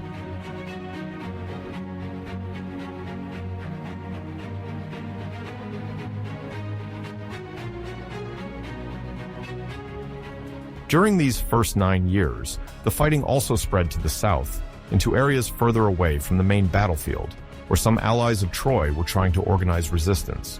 Small kingdoms in Asia Minor, sometimes from little-known ethnicities, provided occasional support to the defenders.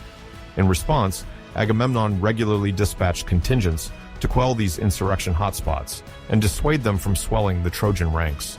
In this context, Achilles' fame continued to grow as he frequently led the vanguard during these expeditions. Epic tales describe him as an intrepid war leader, accompanied by his faithful companions, sowing terror in enemy territories and capturing new trophies.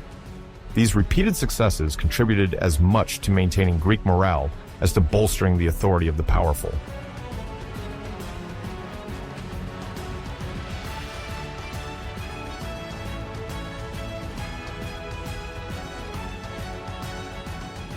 For their part, the Trojans sought to reinforce their own alliances.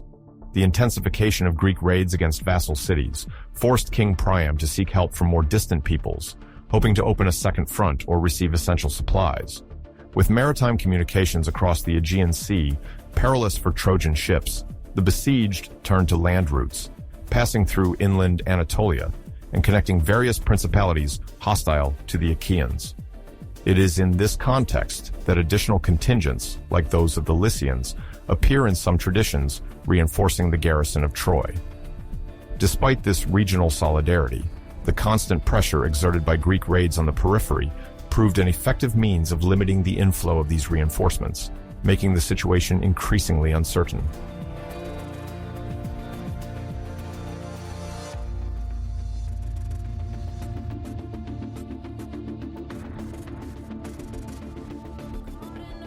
The logistical setup on the banks of the Scamander held an essential place in the Achaeans' planning. This river, also called Xanthus in Homeric tradition, supplied fresh water and allowed them to organize based on the surrounding topography. Plains to deploy cavalry, hills to set up surveillance posts, and some wooded areas providing building materials. The Greeks erected makeshift palisades, amassing stocks of grain and livestock confiscated during raids. Rudimentary forges, set up on site, repaired damaged weaponry. This base served as both a retreat place, a makeshift hospital, and a logistics center that fed the ongoing war effort. Games and religious rituals punctuated collective life, maintaining cohesion among the various contingents.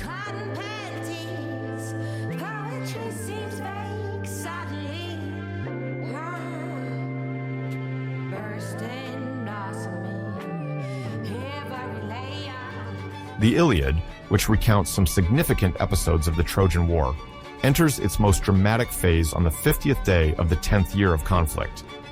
At this crucial moment, the accumulated tensions between the Achaean leaders reach their peak, with Achilles, the most formidable warrior among the Greek forces, at the heart of the storyline. For a decade, his fervor in battle proved essential. However, when a serious dispute arises over war spoils and honor, the precarious balance that kept the Achaean camp united is shattered. On one side stands Agamemnon, king of Mycenae and supreme leader of the expedition. On the other, Achilles, prince of the Myrmidons, and a symbol of martial power. The tipping point occurs when Briseis, a young captive taken in a previous raid, becomes the core of a discord among the commanders.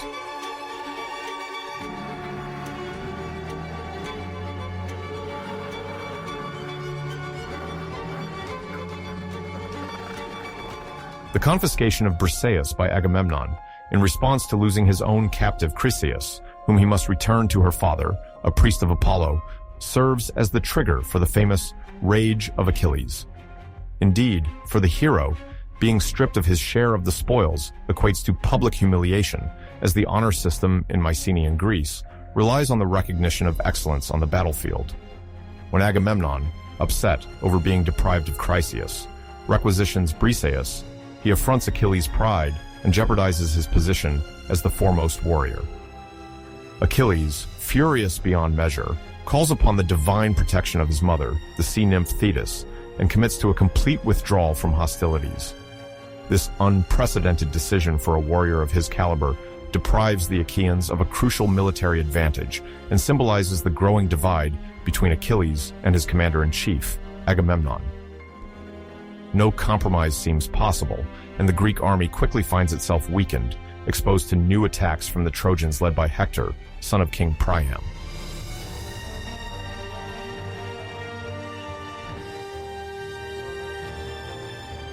Achilles' action, far from being limited to a simple personal quarrel, is part of a broader debate between Kleos, the quest for immortal glory, and Nostos, the desire to return safely to one's homeland. This choice tears the hero apart, for he knows his fate is sealed by a prophecy foretelling his premature death if he continues to fight. In the logic of the epic, the renown one earns by bravely facing the enemy can surpass ordinary longevity, offering the conqueror an epic status celebrated by poets across the ages. Yet, the prospect of living a long life, returning to Thessaly, and aging peacefully, there also appeals to him. However, Achilles remains convinced that Agamemnon has insulted his honor to the point of denying him the consecration he aspires to. On the shore, as the Achaean army camps facing the walls of Troy, Achilles broods over his anger and weighs his options.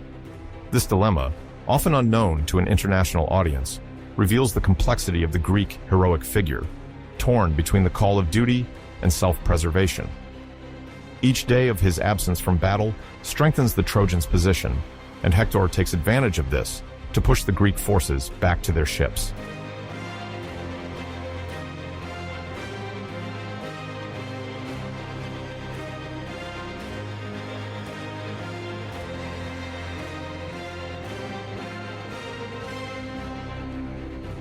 The situation rapidly deteriorates for the Achaeans, forced to defend their lines against the vigor of the Trojans.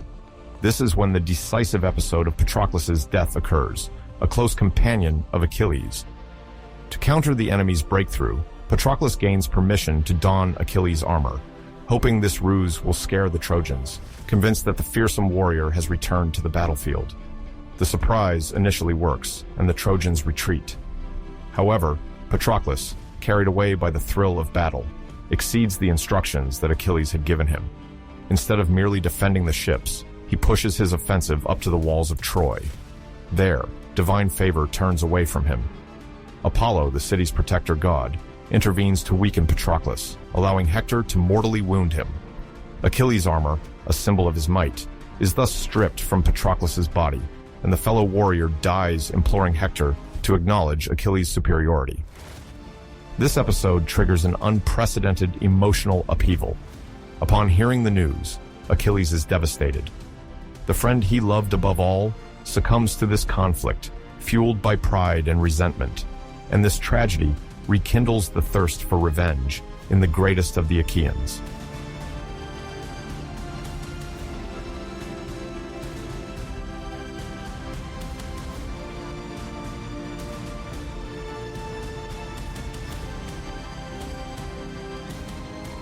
Stricken by Patroclus's death, Achilles withdraws briefly to mourn his companion, then once again seeks help from Thetis. She, moved by her son's grief, goes to Hephaestus, the divine blacksmith, to ask him for new armor for Achilles. According to the Homeric account, Hephaestus crafts a shield of unmatched beauty, adorned with scenes depicting human life in times of peace and war, as well as a gleaming helmet and well-fitted greaves.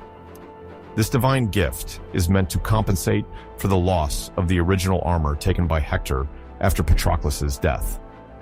But it also embodies the promise that Achilles' vengeance will be dreadful, as each blow he delivers will resonate as an act dictated by destiny. Clad in this gear, Achilles prepares to return to the battlefield. His heart consumed with rage, he no longer desires to negotiate or spare anyone. The other Achaean leaders, aware of the fury residing in their champion, let him act without restraint, as only Achilles' presence can reverse the now critical situation for the troops.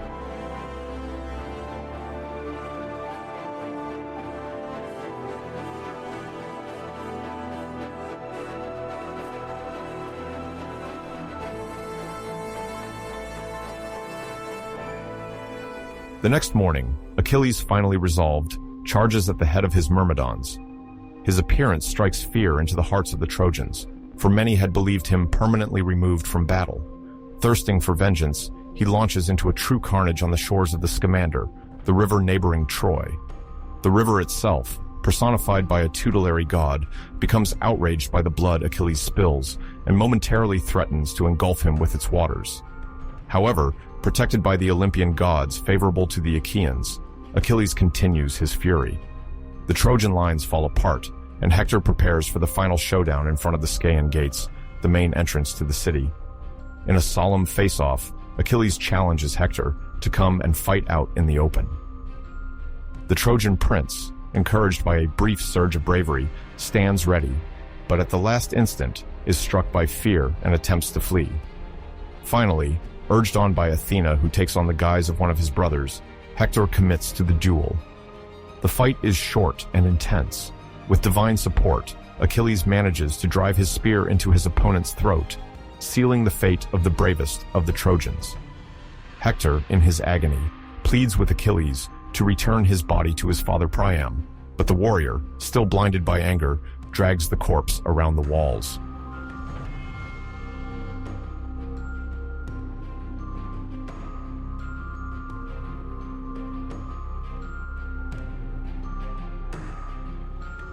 Hector's death marks a turning point in the conflict, but does not immediately soothe Achilles' inner turmoil. The body of his adversary, tied to his chariot, is dragged on the ground under the horrified eyes of the Trojans.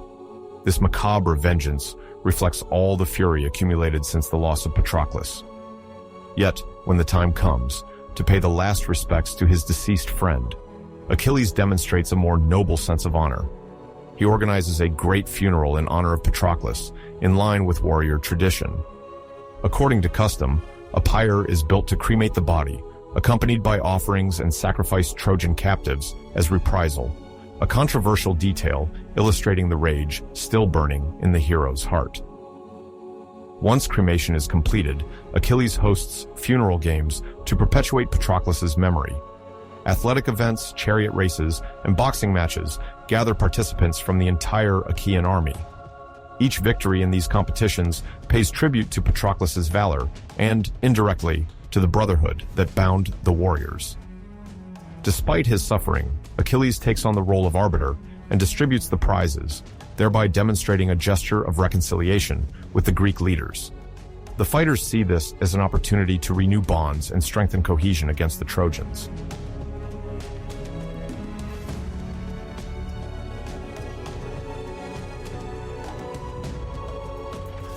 As the games progress, Achilles' anger slowly subsides. The funeral ritual and sporting ceremonies, by channeling the warrior's energy, help steady the violence that had been boiling within him. Priam's appeal, king of Troy and Hector's father, then comes as the ultimate dramatic twist. Driven by extraordinary courage, the old sovereign enters the Achaean camp at night to plead with Achilles to return his son's body so he may offer him a funeral befitting his rank. Moved by paternal distress and remembering the bond he shared with Patroclus, Achilles consents to return Hector's remains. In the dramatic tension of the Homeric text, this act offers a rare moment of humanity for the wounded warrior. The king and the champion converse, recognizing their shared suffering, and Achilles eventually grants a temporary armistice to allow the Trojans to honor their fallen hero. This act of compassion reveals a more complex facet of Achilles' character, capable of feeling pity and acknowledging the enemy's pain. Violence and glory, so central to the warrior mentality, are rebalanced by a moment of sharing, where the value of life ultimately overcomes the logic of vengeance.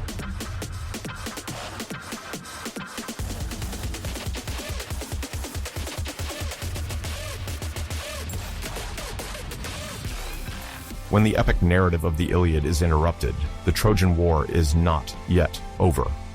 The Achaean troops, stationed for nearly 10 years on the coasts of Asia Minor, continued to encircle the fortified city, without succeeding in breaching its powerful walls. Even after Hector's death, the pillar of Trojan defense, the conflict stalls, as the Greek leaders struggle to unify their strategies and must maintain the cohesion of their multiple contingents. On the Trojan side, aware that their survival is at stake, they successively receive new allies, among whom are two memorable adversaries, the Queen of the Amazons, Penthesilea, and then the valiant Memnon, coming from Ethiopia. These unexpected arrivals restore hope to Priam and intensify the battles, ultimately leading Achilles to his fatal destiny.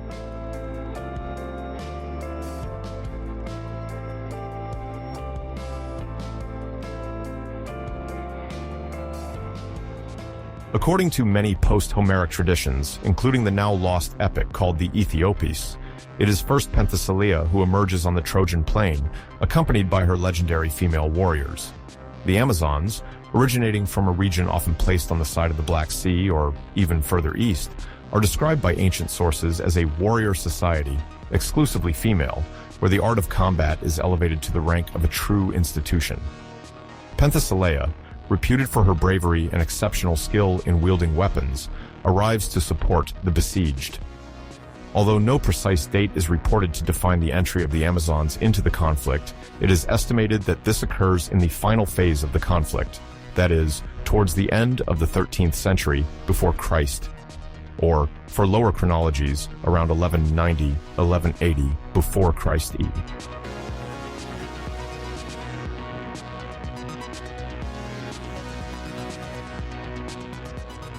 The arrival of Penthesilea thus arouses a curiosity mixed with fear among the Achaean troops.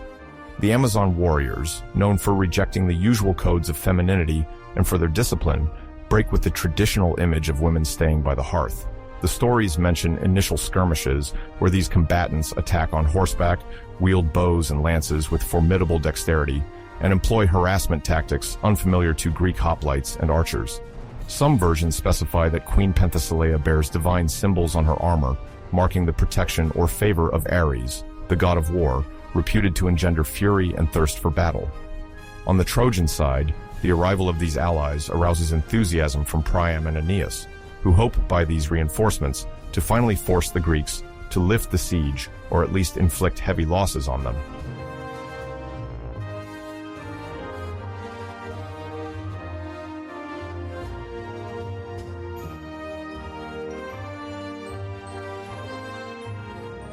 In the most common tradition, the major confrontation between the Amazons and the Achaeans culminates in a single combat between Penthesilea and Achilles.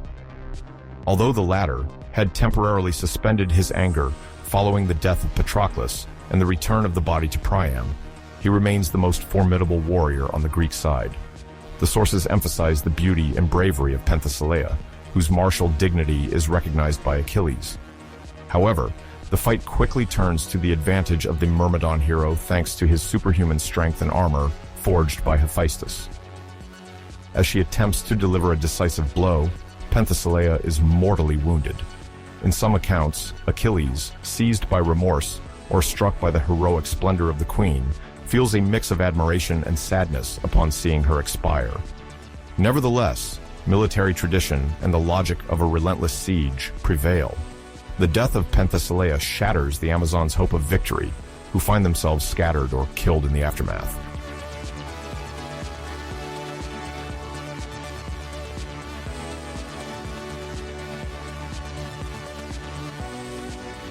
Barely is this new bloody chapter closed when another significant protagonist presents himself.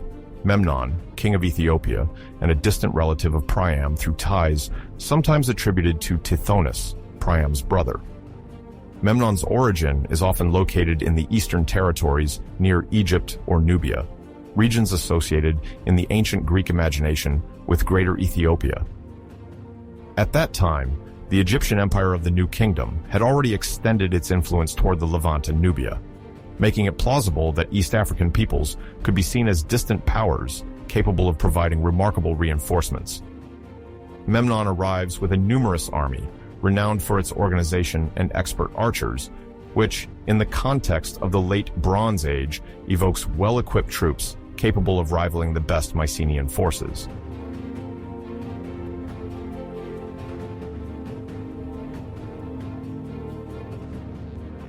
According to epic tradition, the arrival of Memnon coincides with a resurgence of vigor on the Trojan side. The Greeks, who believed they were on the verge of bending the city, see this new king rise against them as a hero with qualities comparable to those of Achilles. Hellenic poems often emphasize the majesty of Memnon, son of the dawn Eos, implying a divine ancestry, the source of prodigious gifts such as power and resilience in battle. Led by this charismatic leader, the Ethiopian troops immediately engage in fierce battles to push back the Greek front line. Clashes occur on the plains of Scamander, sometimes in marshes and fords where the mobility of chariots is limited, allowing African archers to take advantage of their skill. The Greeks suffer further losses, and tensions rise among their leaders, still inclined to personal rivalries.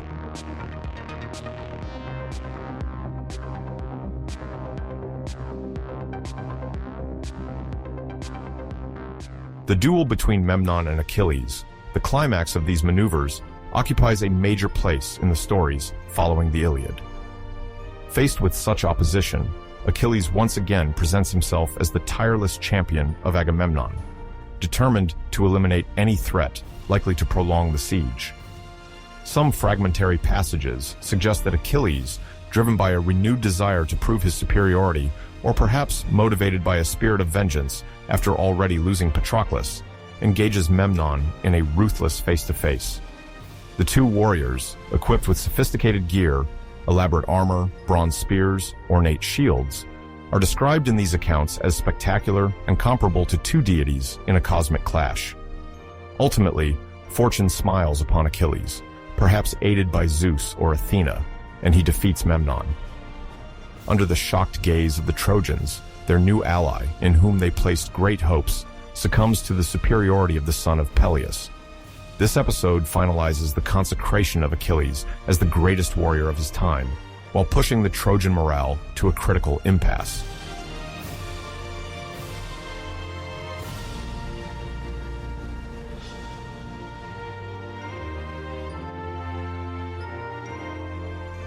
Yet, Achilles' fate is already sealed by several oracles and premonitions. From his birth, it was foretold that the hero would be killed in front of the walls of Troy. The Homeric epic had led him to choose between a short life, blazed with glory, and a longer existence, but devoid of the immortal prestige he sought. Subsequent tales agree to place the death of Achilles shortly after Memnon's, giving this last chapter a fatal turn. Several versions explain the circumstances. The most famous recounts that Paris, Hector's brother, supported and guided by Apollo, finally shoots the deadly arrow that pierces the hero at his weak spot. In certain traditions, his reputedly vulnerable heel, in others, an unprotected knee.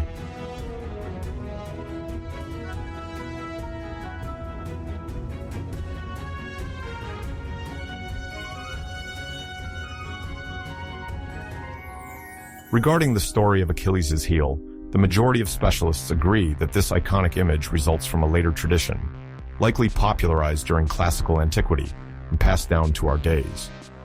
Homer does not mention a protected heel during a mythical bath in the waters of the Styx.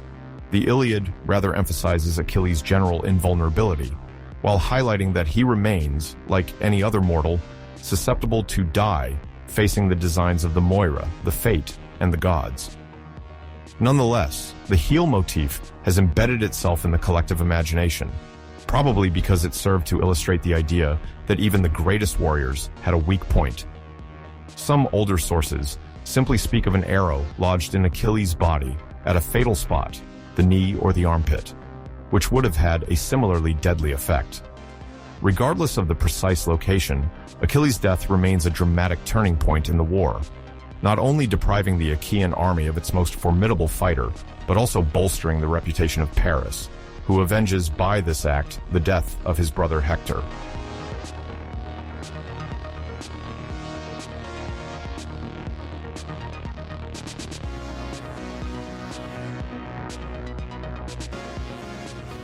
Once Achilles had fallen, the fighting briefly halted. The Greeks, moved by the loss of their champion, retrieved his body and arranged a funeral worthy of his fame. According to tradition, Thetis, Achilles' divine mother, emerged with her retinue of Nereids to mourn her son, while some gods opposed others over whether to honor such a violent hero. The stories also mention a monumental funeral pyre built on the beach, where the body was consumed before the entire army, in line with the funeral practices of the Mycenaean Bronze Age.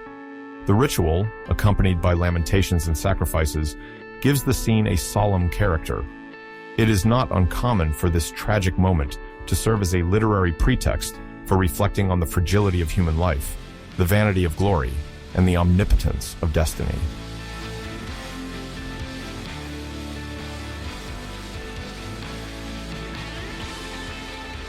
Following these funerals, another episode strongly captures the attention of ancient authors: the struggle for Achilles' arms. Forged by Hephaestus at Thetis' request, these pieces of equipment surpass in value and complexity everything else found on the battlefield. The shield, for example, contains a representation of the cosmos, depicting scenes of rural and urban life, dances, conflicts, and even councils of elders, showing in detail the diversity of the human world. Consequently, the symbolic succession of the greatest warrior crystallizes around the possession of this treasure. Two main contenders present themselves: Ajax, son of Telamon, renowned for his Herculean strength and unwavering courage, and Ulysses, or Odysseus in Greek, king of Ithaca, famous for his cunning and eloquence. Both played crucial roles in the war, Ajax through his steadfastness on the battlefield, and Ulysses through his wise counsel and numerous diplomatic or strategic exploits.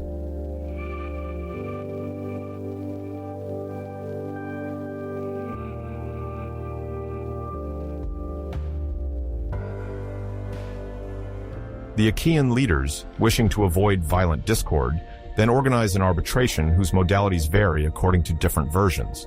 Some accounts suggest a vote by all the kings. Others mention a decision made by Trojan prisoners, or an oracle indicating which of the two has contributed more to the Greek cause. In all cases, Ulysses' words prove decisive. By highlighting the stratagems he invented, such as the forthcoming Trojan horse, or by recalling his diplomatic victories, he succeeds in convincing the judges that he deserves the arms more than the impulsive Ajax. The stories emphasize the anger and shame that then seize Ajax, who feels deeply offended by the majority's choice. In a fit of rage and despair, the giant takes his own life, according to the most well-known tradition, by throwing himself onto his sword, unable to endure the humiliation and the loss of Achilles' legacy. This tragic episode illustrates to what extent, in the heroic mentality of the time, honor and recognition from one's peers surpass life itself. Thus, even after Achilles' death, the shadow of his prestige continues to cause the ruin of other Greek heroes.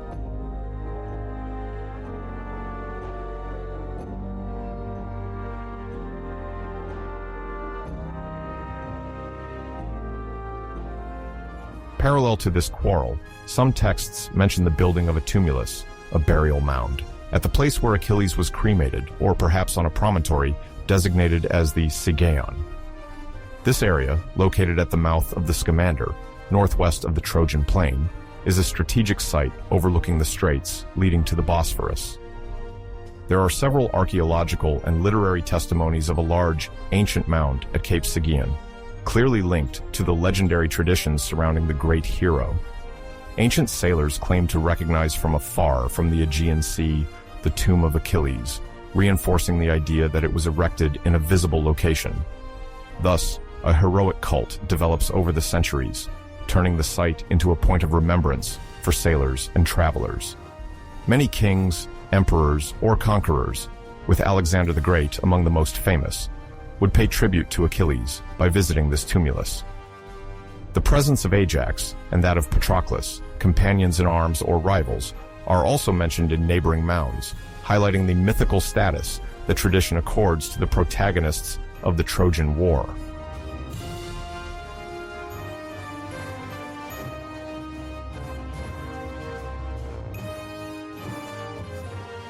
Post-Homeric sources highlight the diverse interpretations related to the burial of Achilles. Some emphasize the participation of marine deities under the leadership of Thetis, who came to lay the body of their protege on an island called Leuc, located north of the mouth of the Danube, a place known for the cults dedicated to the hero. Others, more pragmatic, uphold the idea that the burial took place not far from the Greek camp. There is even speculation that proto-historic warrior cults, certainly ancient, may have been repurposed in the figure of Achilles and his companions, which would explain the erection of mounds on several different sites. In any case, the Sigeion remains the most frequently cited reference for indicating the emblematic site of the warrior's funeral.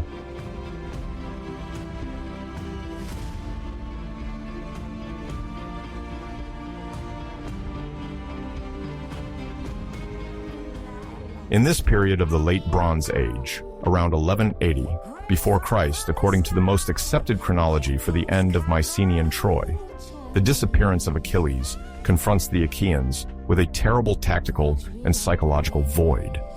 Ordinarily, he was considered the only hero capable of matching the most formidable defenders of Priam. Moreover, his catalytic role in the Greek collective imagination was such that his absence intensifies internal quarrels, precisely illustrated by the competition for his weapons. On a narrative level, the death of Achilles paves the way for the last phase of the war, where Ulysses will take center stage in order to find an infallible ruse to conquer the impregnable city. The various versions of the epic cycle, such as the Little Iliad or the Iliopersis, develop these subsequent events, showing that the loss of the greatest warrior does not immediately end the conflict. On the contrary, it reshapes the balances while provoking new human tragedies.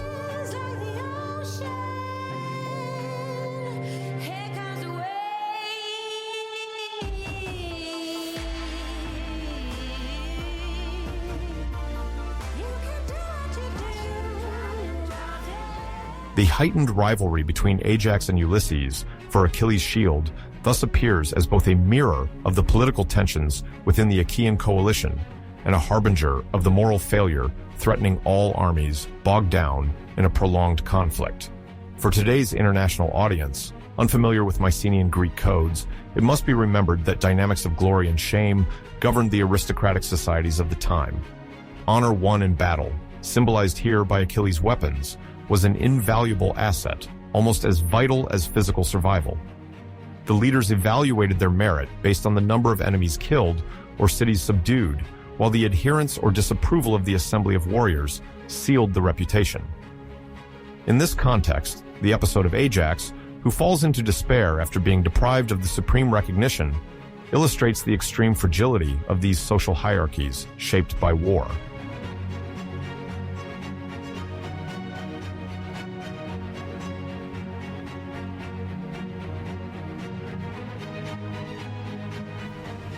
Subsequently, the issue of Achilles' funeral and the construction of his tumulus on the Saigeon is at the core of multiple testimonies. Greek and Roman travelers, several centuries after the fall of historical Troy, describe this place as a maritime landmark where a cult to the great hero is held. Offerings, libations, and prayers would have been made there by pilgrims, convinced that Achilles could grant protection at sea and confer his strength to those who sought to accomplish feats. In a broader geopolitical stance, the Saigeon controlled access to the Hellespont, an essential passageway connecting the Aegean Sea to the Black Sea. Building the tomb of the most prestigious Greek warrior resonated as a symbolic demonstration of power and legendary heritage, marking the landscape in a lasting way.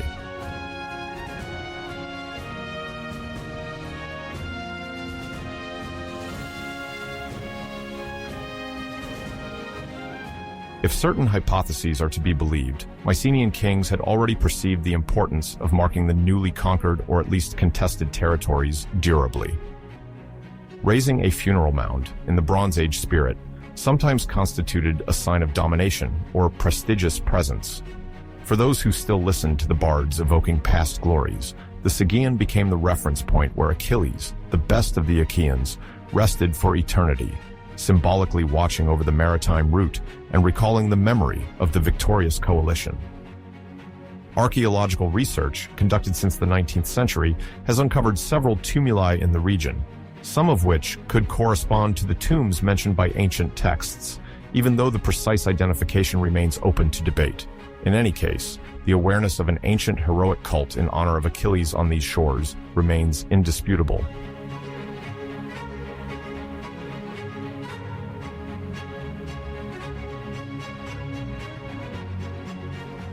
Finally, to place this episode in the long thread of epic tradition, it is important to emphasize that the death of Achilles and the dispute for his arms displayed a strong dramatic potential for poets and rhapsodes who revisited the Trojan story.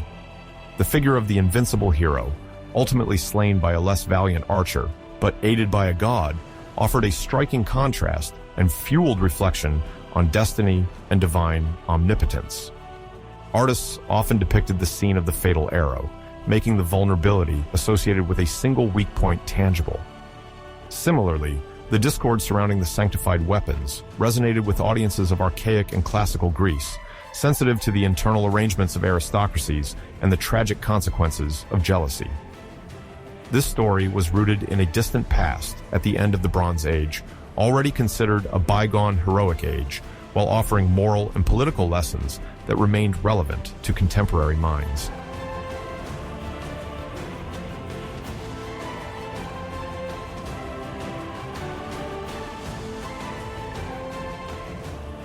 In the Iliad, Achilles embodies multiple facets of the epic hero, with the most prominent being the constant tension between a life too brief and the acquisition of eternal fame. This antinomy, mentioned since antiquity, unfolds through the warrior's awareness of his impending fate, to die young and glorified, or to grow old in obscurity by renouncing the glory sung by poets. The communities of the Mycenaean era, as imagined in the 13th or 12th century before Christ, already revered military feats and the memory of great leaders. However, the addition of a quasi-prophetic dimension to Achilles' destiny enhances the tragic nature of an exceptional being who, according to legends, could have chosen a different fate. This tension is not merely a narrative motif. It crystallizes an inquiry into legacy that every king, warrior, or citizen might feel at a time when the permanence of collective memory was primarily ensured through spoken song.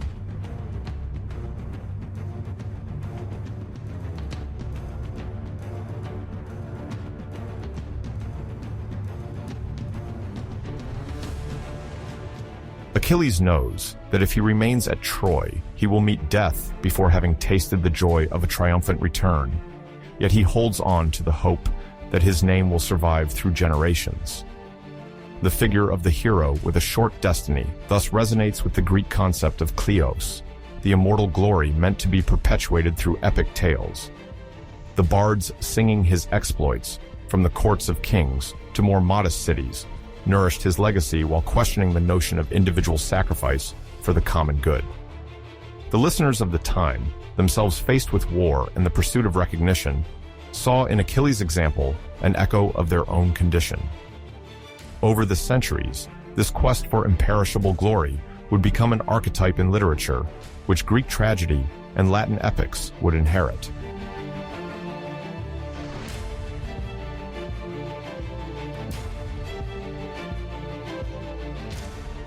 Alongside this aspiration for immortality, Achilles' personality appears to be traversed by feelings that render him profoundly human, despite his divine lineage.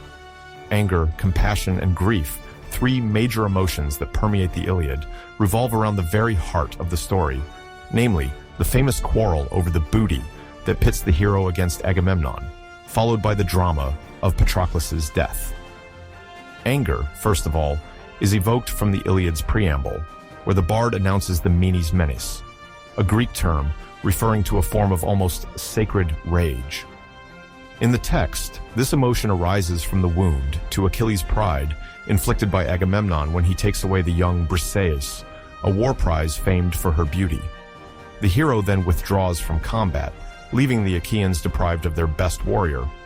This attitude, which may seem arrogant, reveals both Achilles' awareness of his value and his refusal to submit to unjust treatment. The anger is thus tinged with humiliation and injustice, whose stubbornness fuels the overall tragedy of the story.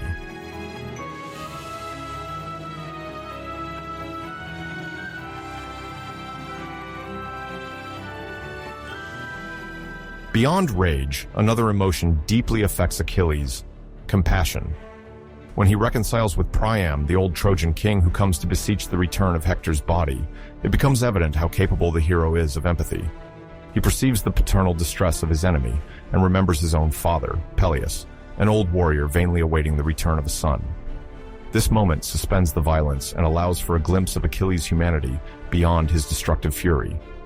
This compassion, unexpected in a man overwhelmed by rage and the desire for vengeance, highlights the power of shared emotion in the epic. The hero, often portrayed as a fierce warrior, proves to be sensitive to the pain of the other, even if it belongs to an opponent.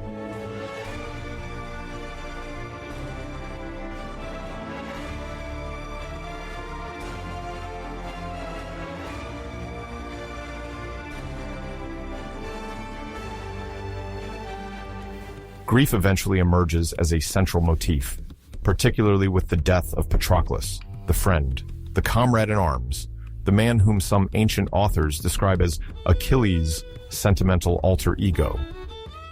The loss of Patroclus triggers intense pain in Achilles, expressed through lamentations and gestures of mourning that bring this great warrior closer to a vulnerable being. It is the death of his friend that precipitates his return to battle, fueled by a sense of guilt and horror in the face of implacable fate. Achilles' rage, originally the cause of his withdrawal, transforms into a thirst for vengeance and leads to the tragic duel with Hector. As the war progresses, grief adds an additional gravity to his determination, shaping the portrait of a hero who is less monolithic than he appears.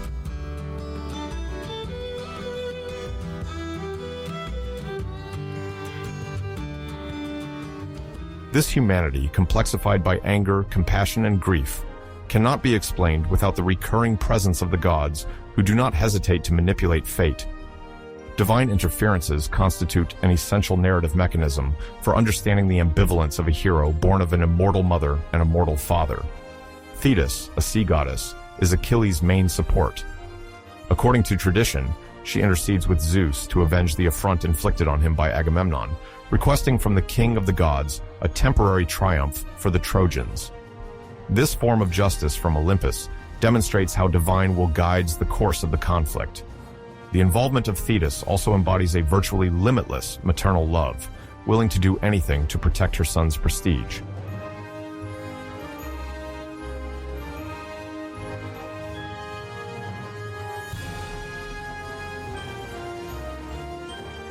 Other gods intervene throughout the story, such as Hephaestus, who forges a new armor for Achilles after Patroclus' death. This equipment, and especially the shield adorned with miniature scenes of human life, scenes of peace, celebration, and war, symbolizes the mortal condition at the very heart of the epic struggle. Athena, for her part, regularly supports Achilles in moments of deliberation or extreme rage, helping him to restrain his excesses. Apollo, meanwhile, often opposes Achilles by protecting the city of Troy, and particularly Hector. The Homeric narrative depicts a fragile balance in which heroes accomplish almost supernatural feats thanks to, or despite, the capricious will of the Olympians. However, Achilles distinguishes himself by an insolence that sometimes leads him to challenge the divine order, as when he confronts the river Scamander or defies Apollo. Such episodes highlight the absolute singularity of the hero, sometimes the champion of the gods, sometimes a rebel enamored with freedom.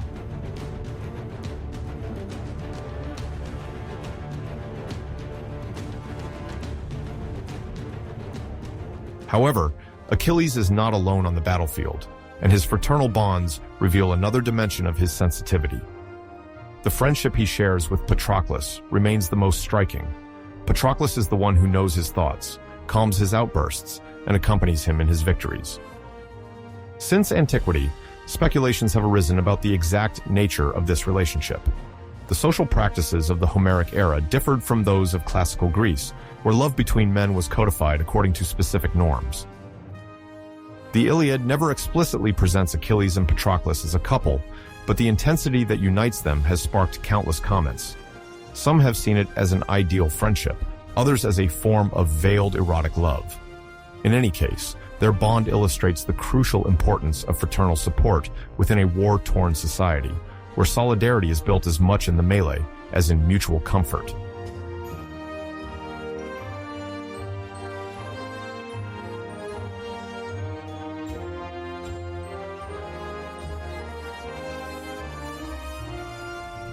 Antilochus, the son of Nestor, represents another example of camaraderie. He certainly does not reach the closeness of Patroclus, but is distinguished by his loyalty, courage, and solicitude towards the Achaean leaders. According to some literary accounts, the premature death of Antilochus deeply affects Achilles, already consumed by the loss of Patroclus. This persistence of the motif of heroic friendship is seen as cemented by a quasi-sacred loyalty.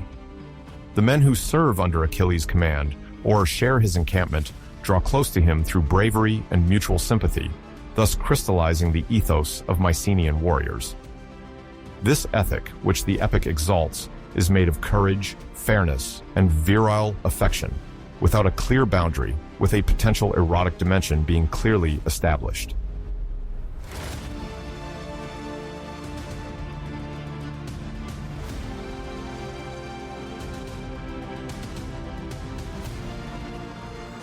The question of ancient homophily, as sometimes mentioned regarding Achilles and Patroclus, therefore reflects more the curiosity and projections of later eras than the specific intention of the Homeric bard.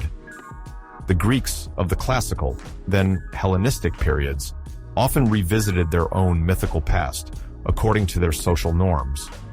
Plato, in the Symposium, places Achilles and Patroclus at the heart of his reflection on love and courage, showing how posterity can transform the original storyline. Nevertheless, the Iliad insists more on the values of warrior camaraderie, where the sharing of danger and the willingness to act together take precedence over any possible erotic connotation. Audiences of the archaic antiquity perceived above all a collective imperative of solidarity, essential to resist enemy attacks and to avoid the anarchy that would result from discord among leaders.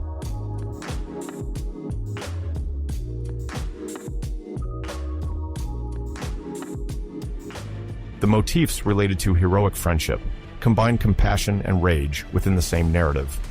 For example, the empathy Achilles shows for Priam takes on particular significance when considering the importance he places on his loved ones, living or dead.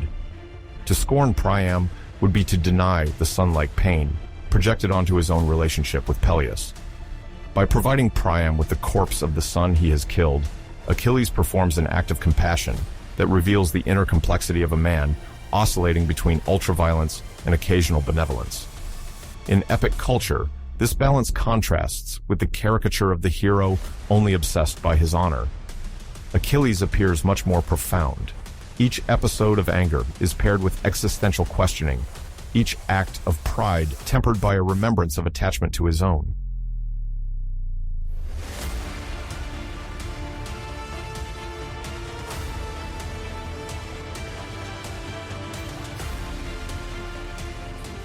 This subtlety also characterizes the relationships between gods and mortals. Achilles, caught between his fury and the injunctions of fate, sometimes obeys the Olympians, sometimes defies them. It is not uncommon in the Iliad for divine commands to penetrate the hero's mind, to advise or enjoin him to spare an enemy. Athena often stays his hand at critical moments, while Apollo misguides or tests him through a stratagem. Thetis constantly acts as a link between her son and the pantheon, watching over him like a mortal mother would, but with immeasurable means. This intricate intertwining between the mythical sphere and human psychology gives the epic a unique dimension. The modern reader can see it as much an allegory of fate as a depiction of universal emotions. Achilles finds himself at the nodal point of these influences, as if his extraordinary valor and divine lineage caused in his heart a struggle between duty, vengeance, and love.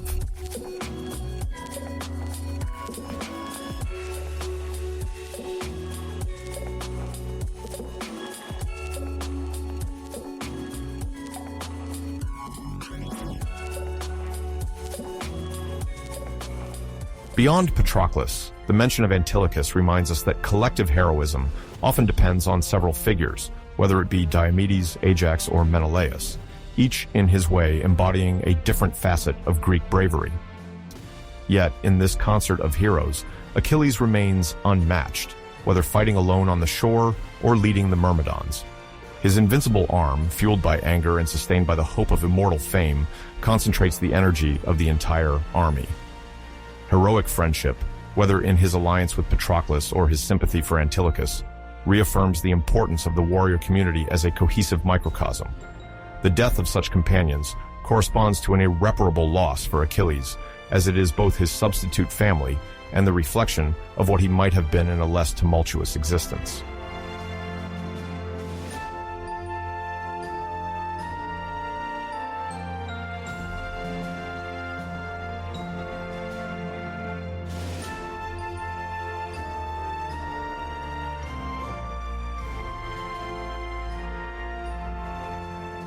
The question remains of the prominent role played by feelings in an epic known for its battle narratives.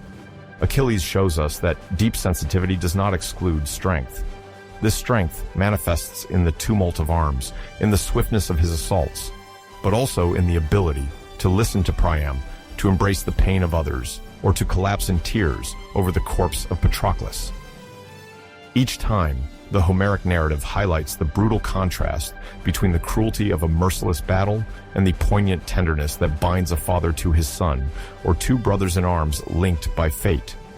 The intervention of Thetis, the solicitude of Hephaestus, the protection of Athena, the hostility of Apollo, all these contribute to reinforcing the idea that even heroes are dependent on superior forces, or, at least, on desires and regrets that transcend the mere demonstration of power.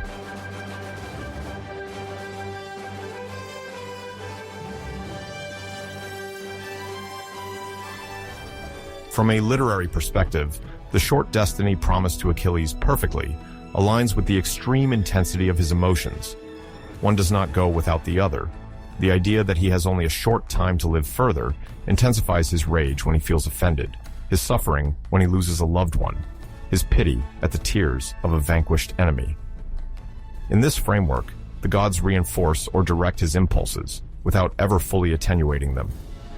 Achilles' humanity is then perceived in this paradox, a quasi-divine being capable of dominating the battlefield and yet inhabited by the imminence of death. This imminence, rather than paralyzing him, multiplies his fervor and his desire to imprint an imperishable memory. The songs destined to transcend the centuries become somewhat the setting for this inner upheaval, where rage allies with compassion to define a hero of unparalleled density.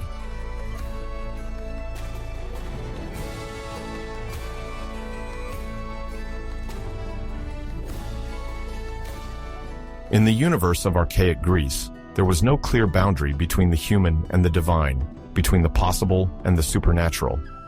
Achilles navigates blindly in this space where gods are invoked in hopes of winning, where their anger and jealousy are feared.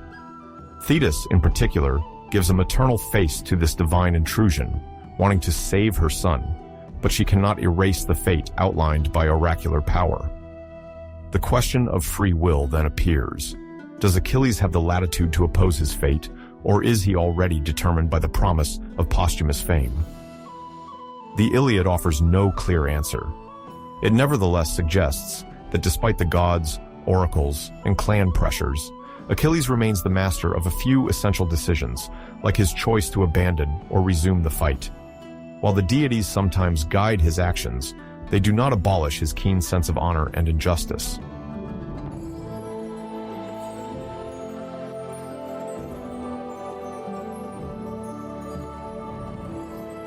Each of these motifs, brevity of life, fury, compassion, divine intervention, and masculine friendship, is expressed in the incredible tension of a narrative that, far from being limited to a mere chronicle of a military siege, reaches the human drama in its entirety. The secondary characters, whether Ajax, Ulysses, or Hector, contribute to these variations of emotions and behaviors that enrich the poem. But Achilles, as the pivot of the epic, concentrates most of these questions. His quarrel with Agamemnon highlights the notion of justice and recognition of merit. His tears, shed over his companion's body, explore the depth of a friendship capable of transcending death. His final face-to-face with Priam, finally, confronts the most violent of angers with the most sincere of compassions.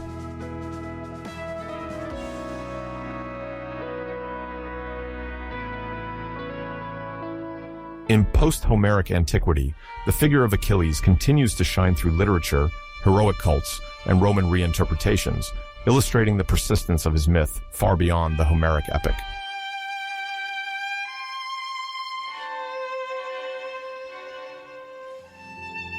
In the period following the Homeric epics, the character of Achilles continues to occupy a prominent place in Greek literature, notably through tragic playwrights. Among them, Aeschylus, one of the earliest tragic poets whose works have reached us through fragments, dedicates a partially lost trilogy to him, with the play titled The Myrmidons constituting the most famous part. This tragedy depicts Achilles' anger and grief after Patroclus' death, but it also explores the intimate relationship that binds these two warriors. The few preserved fragments allow us to approach Aeschylus' vision of heroic bravery, while revealing an Achilles sometimes tormented by his own violence. The sources also mention the possibility of a deeper dimension in the friendship between Achilles and Patroclus, reflecting ancient debates on the place of Eros in military friendships.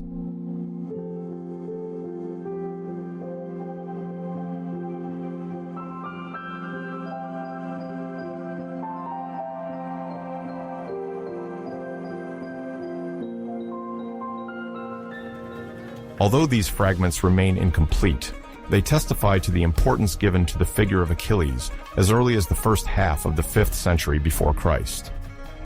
Other tragic authors, such as Sophocles and Euripides, seem to have indirectly tackled his legend, nonetheless preferring to highlight secondary characters related to the Trojan War.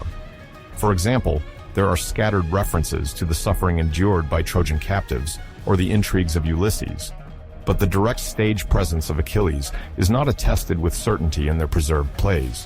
This does not prevent the Myrmidon warrior from haunting the theatrical imagination, as he remains an essential reference when it comes to evoking bravery, heroic mortality, and the extreme emotions that can lead a man to surpass himself or yield to the most formidable fits of fury.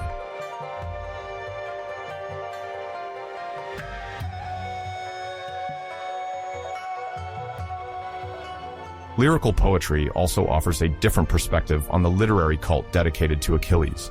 In the works of Stesichorus, a Greek poet active in the 6th century before Christ, we find a series of epic and lyrical songs that incorporate elements of the Trojan tradition, with particular attention given to major heroes. Although only fragments of his work have reached us, Stesichorus' reputation for enriching epic poetry with detailed narrative developments can be found in the passages that evoke Achilles' warrior spirit. On his part, Pindar, famous for his triumphant odes dedicated to the victors of the Pan-Hellenic Games, occasionally cites Achilles' name and refers to him as a paragon of military valor and athletic excellence, worthy of inspiring those who seek immortality through glory.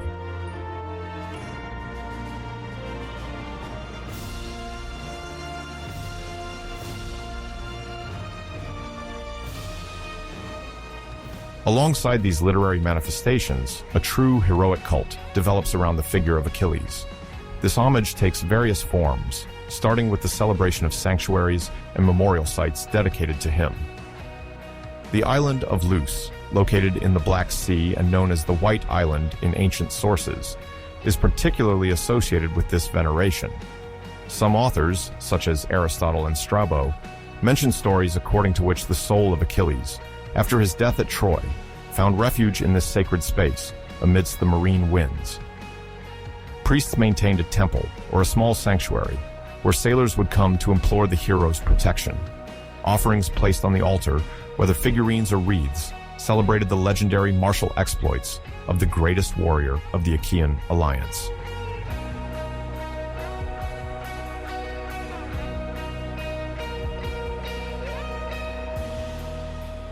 Beyond this sacred island, other archaeological sites testify to the mark left by Achilles in the collective memory of the ancient Greeks. On the plain of Troy, there are reports of a tumulus, sometimes identified as the ancient funeral pyre or a symbolic tomb erected in honor of the hero. Late antiquity travelers like Pausanias report that pilgrims would come to perform rituals there to attract Achilles' warrior favor and strength. In Thessaly, his mythical land of origin, regular celebrations paid tribute to the most illustrious child of this region. Local festivities, possibly tied to sporting competitions in his honor, sustain the memory of a champion whose physical prowess and military bravery became a model to imitate for all those wishing to achieve hero status.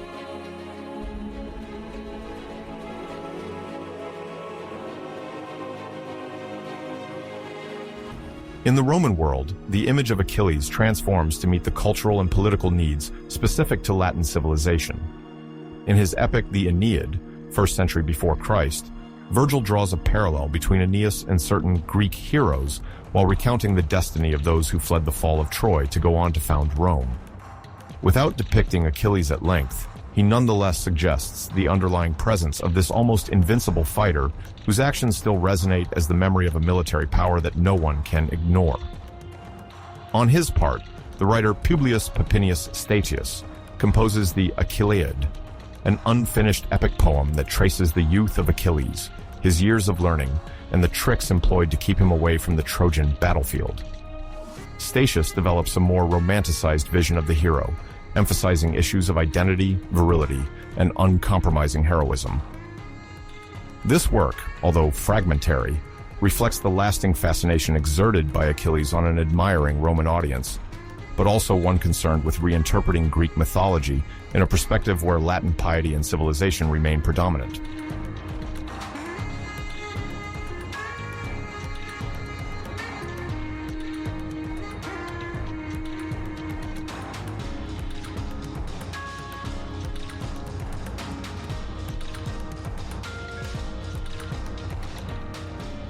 Beyond poetry and literature, Roman iconography also seizes the myth of Achilles.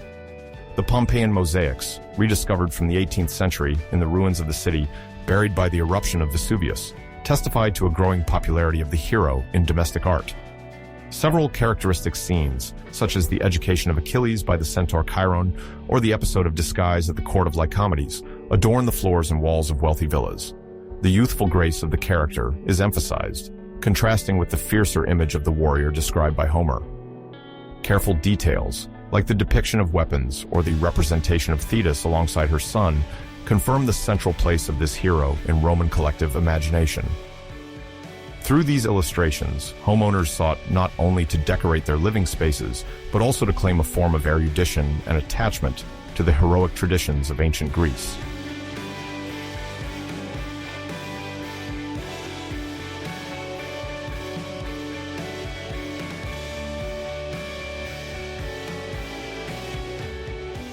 The figure of Achilles thus becomes a powerful symbol that the orators and rhetoricians of the imperial era use in their demonstrations. Ovid, the author of the Metamorphoses, alludes to various characters from the Trojan War, even if he does not grant Achilles as prominent a place as in the Iliad. Yet, the ability to evoke the hero's almost total invulnerability, or his legendary fervor, proves to be a literary device of choice for those wishing to illustrate excessive passion or exceptional valor. The schools of rhetoric sometimes call upon his example to teach the art of comparison and hyperbolic praise, while some philosophical treatises discuss his extreme behavior to highlight the contradictory nature of heroism between greatness of soul and uncontrollable susceptibility.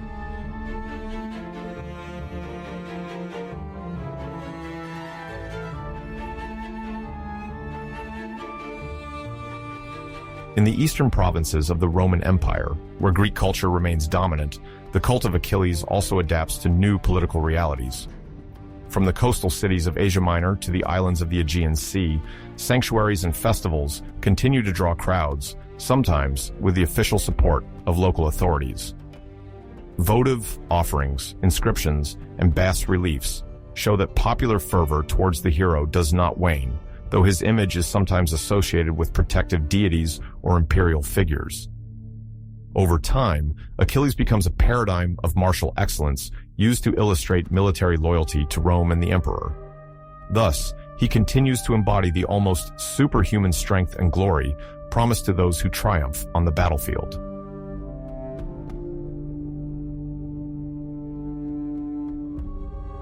Many Roman emperors, eager to establish their legitimacy, do not hesitate to appropriate the aura of Achilles or to invoke him in imperial propaganda. It is known, for example, that the young Caracalla in the 3rd century Anno Domini liked to compare himself to the valiant warrior by emphasizing his own vigor and martial ardor. Honorific statues sometimes represented the emperor dressed in Greek armor, referring to Achilles' exploits. It is also possible to identify, in some speeches delivered in the Senate, implicit parallels between ancient heroism and the military campaigns led to the confines of the empire. This identification was not limited to the circles of power, as officers or ordinary soldiers could also claim Achilles' strength by wearing his effigy on jewelry or military insignia. Such enthusiasm underscores how much the Greek mythical heritage was integrated into an ever-changing Roman identity. The Homeric heroes were reborn there, adapted to new imperial expectations.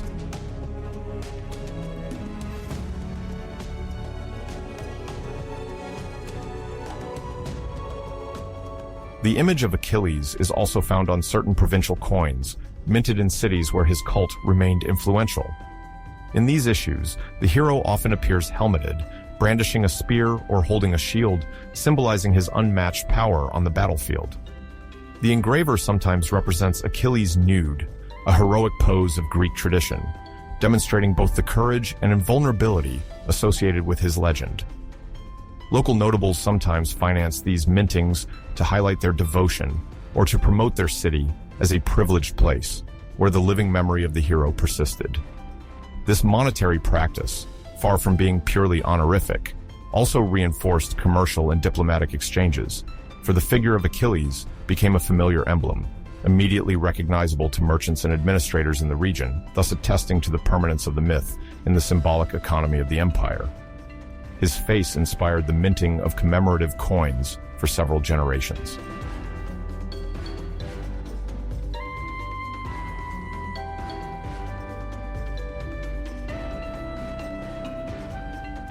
When the remains of Troy Seventhia were uncovered at the site of Hisarlik in the northwest of present-day Turkey, archaeologists estimated that this stratum corresponded to the period traditionally associated with the Trojan War, around 1180 before Christ E.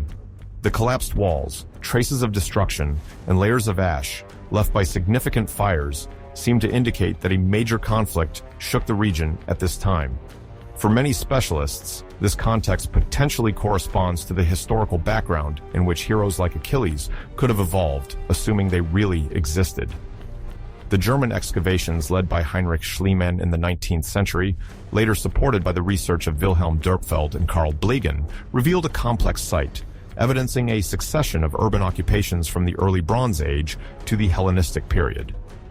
Among these strata, Troy the Secunda is distinguished by a reinforced fortification system and smaller houses, a possible sign of a state of siege or a population living in fear of external attacks.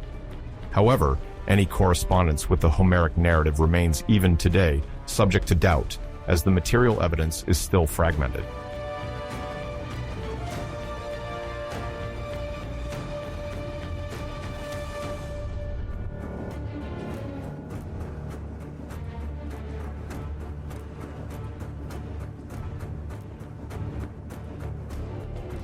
Beyond the simple analysis of the layers of destruction, researchers have also examined written documents left by the civilizations of the Aegean and Near Eastern world.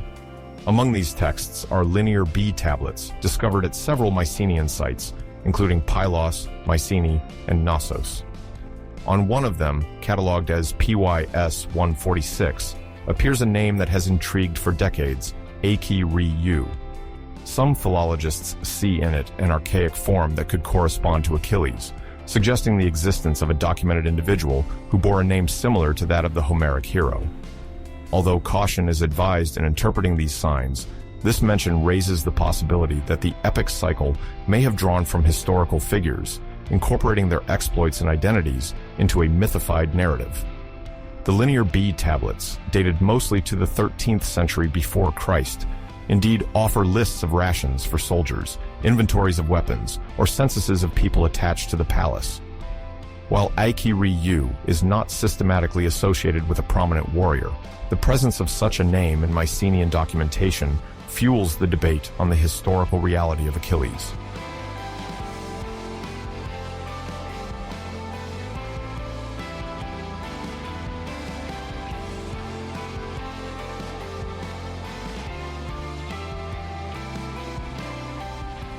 These archaeological and epigraphic discoveries support the hypothesis that Achilles could be the synthesis of several real figures fused over time in oral tradition. The bards of the Iron Age might have gathered, consciously or not, various exploits of great Mycenaean warlords into a single protagonist, whose bravery and near invulnerability would have become identity markers. In this process of myth-making, collective memory may have shaped heroic narratives intended to strengthen the cultural cohesion of post-Mycenaean Greek communities, in search of bygone glory at a time when the palaces had collapsed. The concentration into a unique character of scattered traits from multiple illustrious warriors would thus have produced the figure of Achilles, a quasi-divine hero, endowed with prodigious strength and favored by the gods. Moreover, several geographic areas claim a connection with the hero: Thessaly, the Black Sea, the island of Luce, or even Asia Minor, evidence of the myth's extreme popularity and its continual reinterpretation. The historical context of the Mycenaean world's collapse, marked by vast population movements and profound political upheavals, likely reinforced this narrative construction.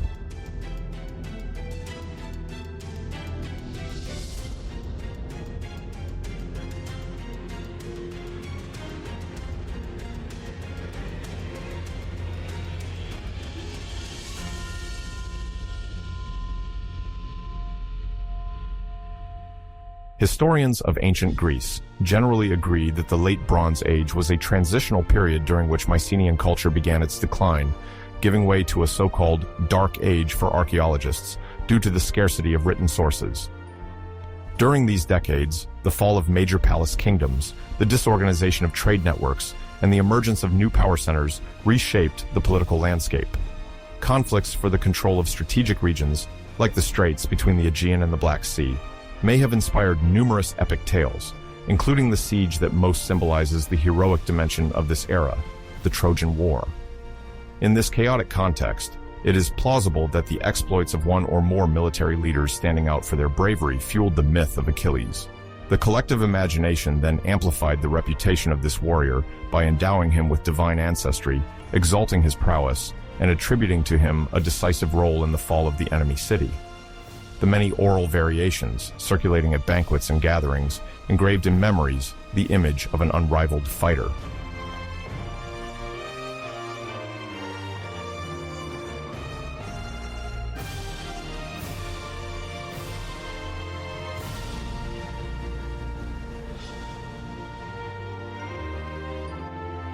The excavation of Troy Severnia, with its characteristic pottery and modified defensive systems, brings new clues about the precarious situation of the citadel at the end of the Bronze Age. The late walls, hastily constructed, testify to an urgency to protect, undoubtedly in response to constant threats. Some vestiges of sling bullets or arrowheads suggest that the city was indeed besieged, or at least frequently attacked, during this phase of widespread instability. Subsequent accounts, as they appear in the Iliad or other poems of the Trojan cycle, may have been inspired by these facts to compose a more elaborate plot. The idea that Achilles, an emblematic figure of the perfect warrior, could have taken part in these assaults is primarily based on a blend of material traces and epic tradition. Chronological inaccuracies, divergences between textual sources, and uncertainties surrounding the end of the Mycenaean world make it difficult to strictly validate the existence of the hero. Nevertheless, the importance attributed to his person, both in oral narratives and in artistic representations, testifies to the lasting impact this figure had on the Greek collective imagination.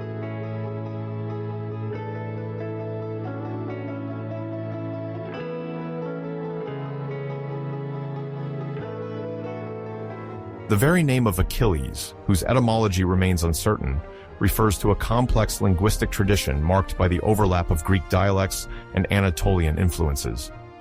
Some theories suggest it could derive from a root indicating the pain of the people or the tribulation of war, while others see it as a purely Mycenaean heritage, close to the Achilles mentioned earlier.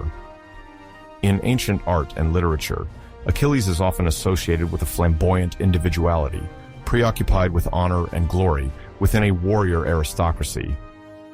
To validate the existence of such a character, more tangible evidence would be required, such as the discovery of explicit inscriptions mentioning his feats or the unearthing of richly endowed tombs attributable to an exceptional hero. Yet, despite the abundance of funerary sites in Greece and Anatolia, no burial has been indisputably associated with Achilles, despite traditions placing his tumulus on the Sigean promontory near Troy. The various attempts at identification, notably carried out during antiquity by travelers and historians, inevitably clash with the subjectivity of legendary interpretations and the volatility of material evidence.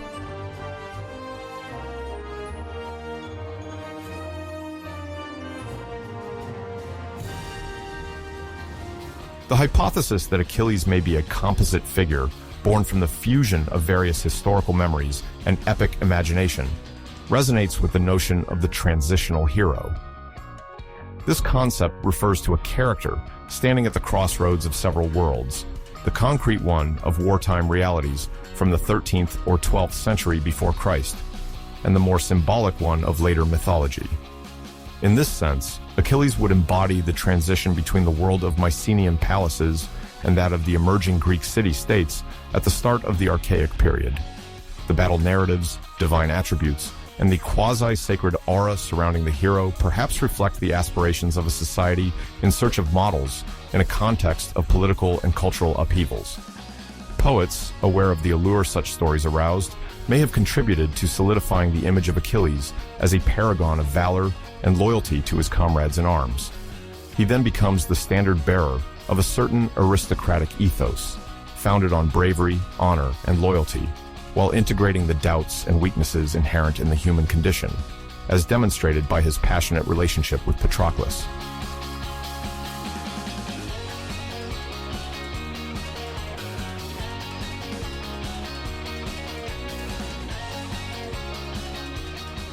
On the archaeological front, funerary contexts and palaces unearthed in the Peloponnese or Thessaly provide material evidence of the power some leaders wielded. Tholos tombs, sometimes richly endowed with gold, weapons, and prestigious objects, testify to a rigid social hierarchy and the importance given to warrior elites. Amid these discoveries, no document clearly designates a historical Achilles, but the ostentatious practices suggest the existence of charismatic figures capable of influencing the course of wars and leading entire contingents. The Linear B texts periodically reference high-ranking leaders tasked with mobilizing troops or administrating strategic regions. If Achilles were one of those lords, He would have enjoyed similar recognition before poetic tradition crystallized his achievements into legend. The Homeric accounts, composed several centuries after the probable destruction of Troy Savamna, have transfigured the events to give them a universal scope, illustrating the tension between man and fate. Achilles, from this perspective, becomes the archetype of the military leader, whose glory ultimately dominates the entire narrative, almost overshadowing the collective action.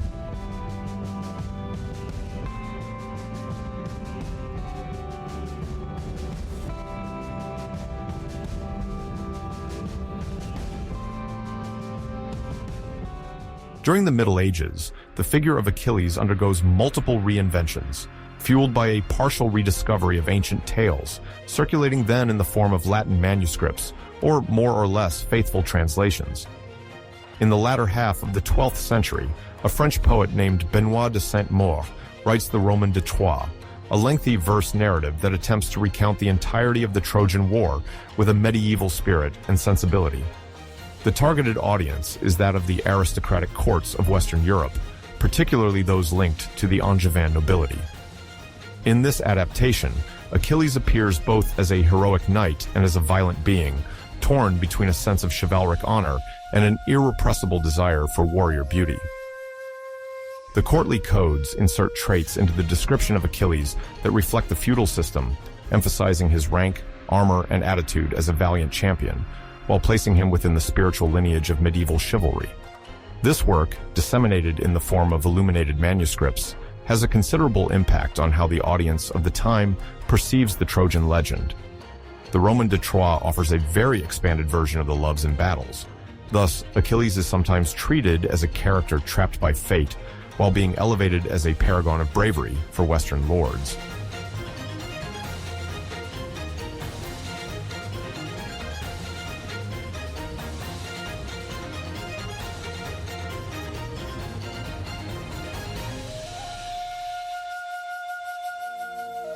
In the first third of the 14th century, Dante Alighieri, 1265, a major author of Italian literature, also mentions Achilles in his Divine Comedy.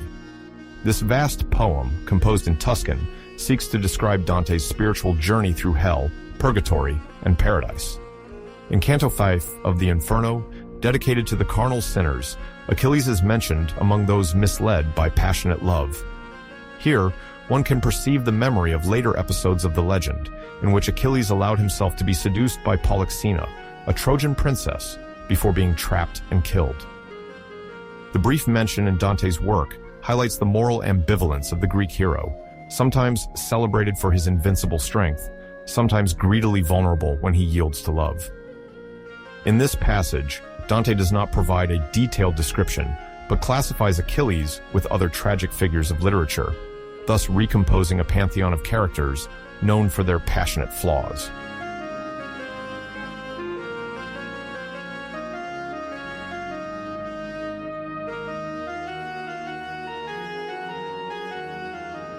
A little later, Giovanni Boccaccio, 1313, another great Italian author, references the Trojan narrative in several of his scholarly works, such as the Genealogia Deorum Gentilium, a Latin prose work that offers a vast exploration of Greco-Roman myths.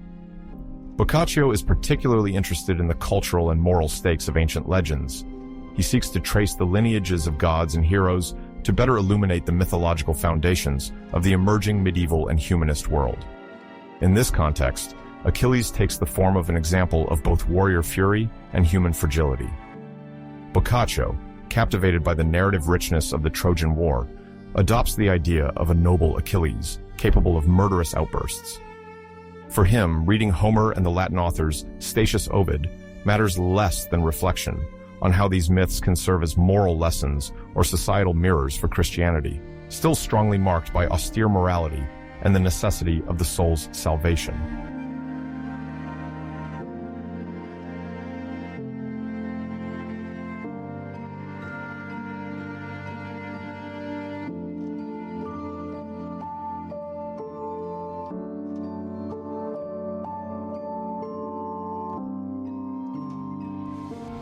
These speculations around Achilles extend into the Renaissance 15th or 16th centuries, a period of artistic and intellectual renewal in Europe, marked by the massive rediscovery of Greek texts.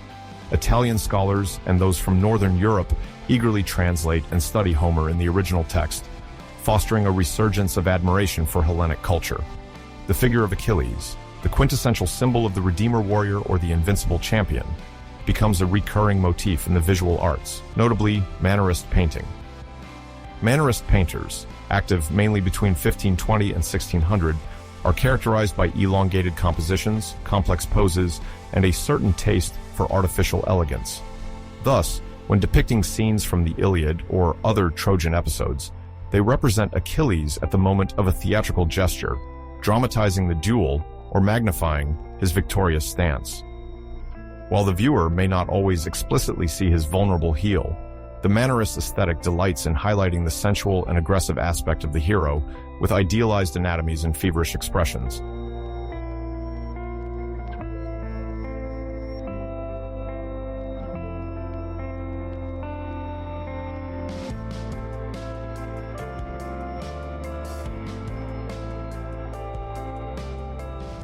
The theater and opera of the period also reclaim the character, particularly in the Italian and Austrian courts.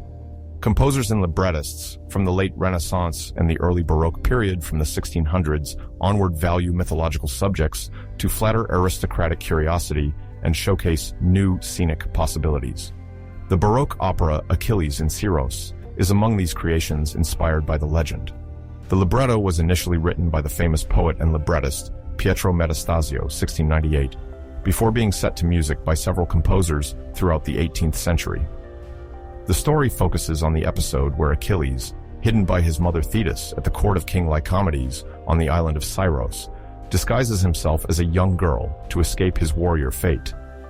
In these representations, Achilles' psychology is reworked. The plot emphasizes his duality between simulated femininity and latent martial vigor. The sumptuous costumes, ornate music, and the Baroque sense of spectacle underscore an Achilles with a fiery temperament, ready to reveal his true nature when Ulysses comes to unmask him.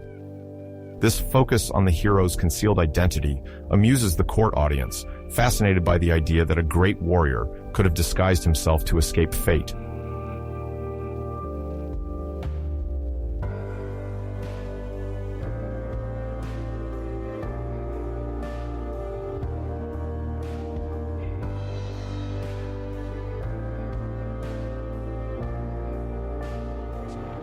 In the Age of Enlightenment, 18th century, a new critical momentum takes hold of Greek myths, prompting philosophers, moralists, and writers to redefine the question of heroic violence.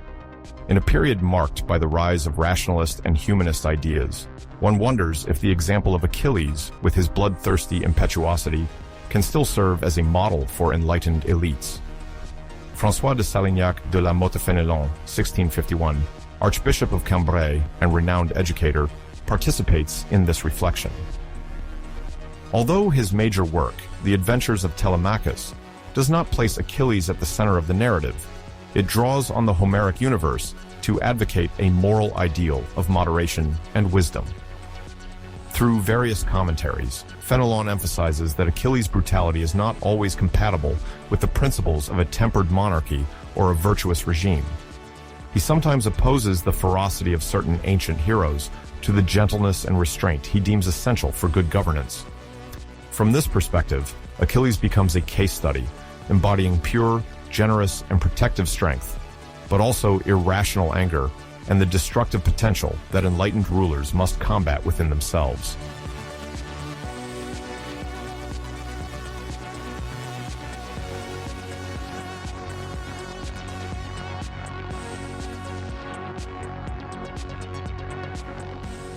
Intellectual debates on the conflicting nature of Achilles are not limited to moral analysis. Some 18th century philosophers and writers engage in polemics on the issue of justifying violence.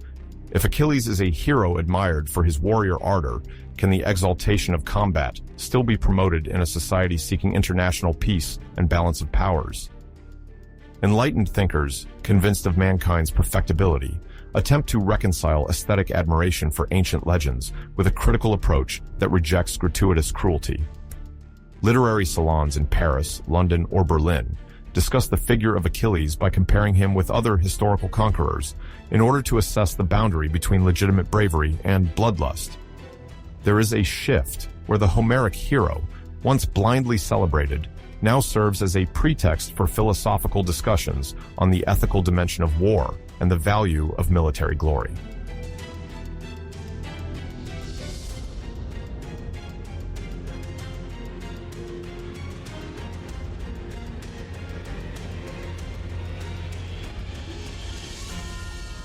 The 19th century, imbued with a strong romantic sentiment and the accompanying growing Philhellenism, restores Achilles' prominent place in the European imagination. Philhellenism, meaning a love of Greek culture, intensifies particularly after the Greek War of Independence that erupted in 1821 against the Ottoman Empire. This war sparks enthusiasm among Western intellectuals and artists, who see it as a modern echo of the heroic struggles of antiquity. The figure of Achilles once again becomes a symbol of courage and freedom, a model of fervent heroism that is associated with the fight led by the Greek insurgents. Romantic poets, such as the British Lord Byron, even though he dies prematurely in Missolonghi, Greece, openly celebrate Achilles' epic energy to encourage the struggle against oppression. In this exaltation, the darker side of the character is sometimes overlooked. The romanticization partly erases the cruelty to retain only the magnificent and tragic drive of this warrior.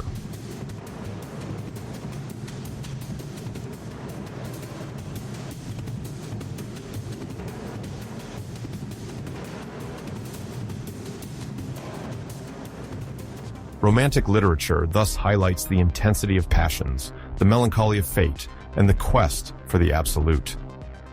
Achilles, a hero doomed to a premature death, embodies this fusion of the sublime and the pathetic that fascinates the romantics. The narrative of his battles and rages, perceived as the starting point of an inexorable tragedy, touches an audience eager for strong emotions. New poems, tragedies, and plays reintroduce Achilles as the archetype of the passionate hero, whose brief life illuminates existence with a dazzling flash before tragically extinguishing. In a context where artists deal with individual freedom, revolt against injustice, and predestination, Achilles offers an adequate figure to symbolize a man grappling with his own destiny.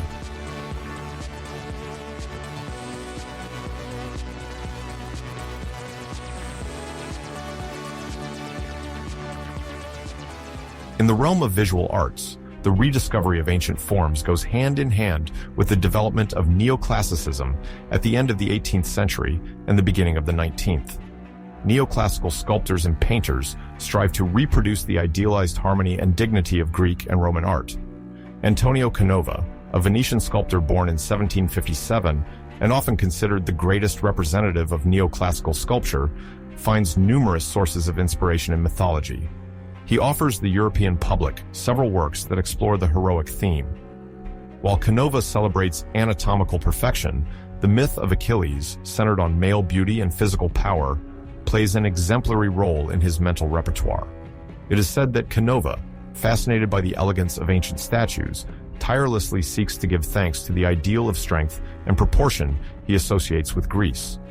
He hasn't necessarily produced a single monumental statue dedicated to Achilles as famous as his other pieces, but sketches, reliefs, or drawings mention the presence of the hero or evoke him through various warrior attributes.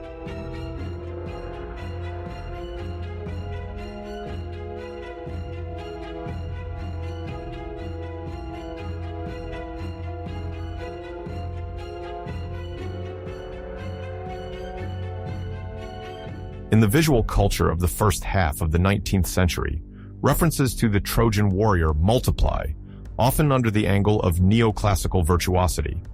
Helmet, lance, ornate shield, and sometimes the chariot are staged to recall ancient glory.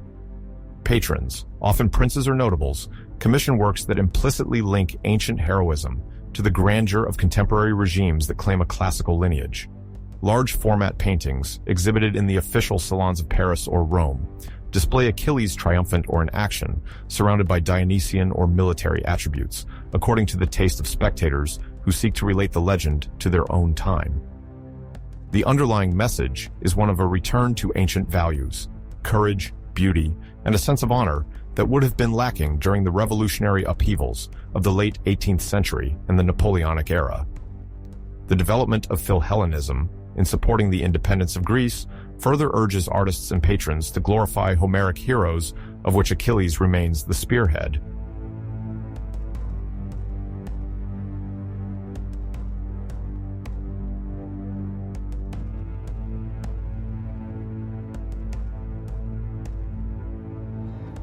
Meanwhile, the Romantic heritage, deeply attached to the expression of intimate feelings and the contrast between grandeur of spirit and tragic end, directs the representation of Achilles toward more emotional scenes: the farewell to Patroclus, the death of the hero, the body lying vulnerable after the fatal blow. In these representations, one perceives the desire to highlight the humanity of Achilles, now separated from the mere archetype of the invincible warrior. The 19th century audience, faced with political upheavals and social changes, becomes passionate about the psychological and moral evolutions illustrated by the myth. Achilles, as a warrior both sublime and torn by his emotions, becomes a reflection of the conflicts experienced by many artists and writers at the time. The art of this era seeks to combine neoclassical rigor with romantic intensity, and Achilles, oscillating between perfect beauty and the pathology of anger, embodies this paradox. But I'll find you.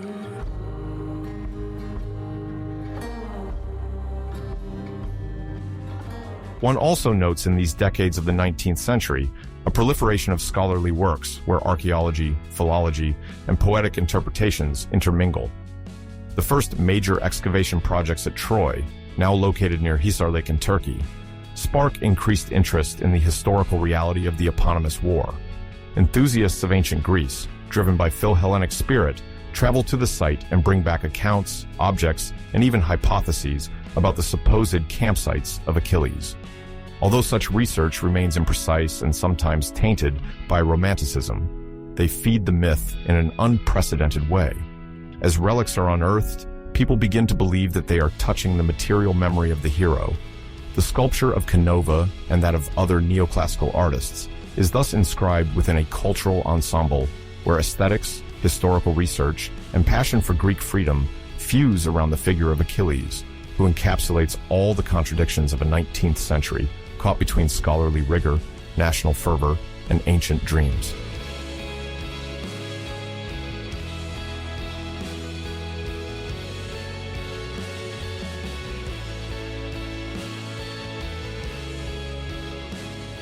In the literary field, Romantic writers further develop the inner approach to legend.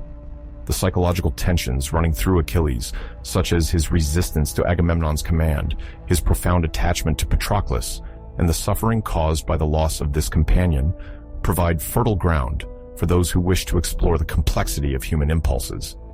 The Iliad is being reread, Homer is being discussed in scholarly circles, but original works are also being produced that reinterpret the epic in the form of poems in Alexandrine, verse, or prose dramas. Some authors, influenced by German philosophy or English Romanticism, seek to present Achilles' anger as an existential conflict, the manifestation of a rage born from the impossibility of reconciling the ideal and reality. The hero then embodies the solitary, brilliant man, constrained by political contingencies, the alliance of the Greek kings, and the premonition of his own fatal destiny.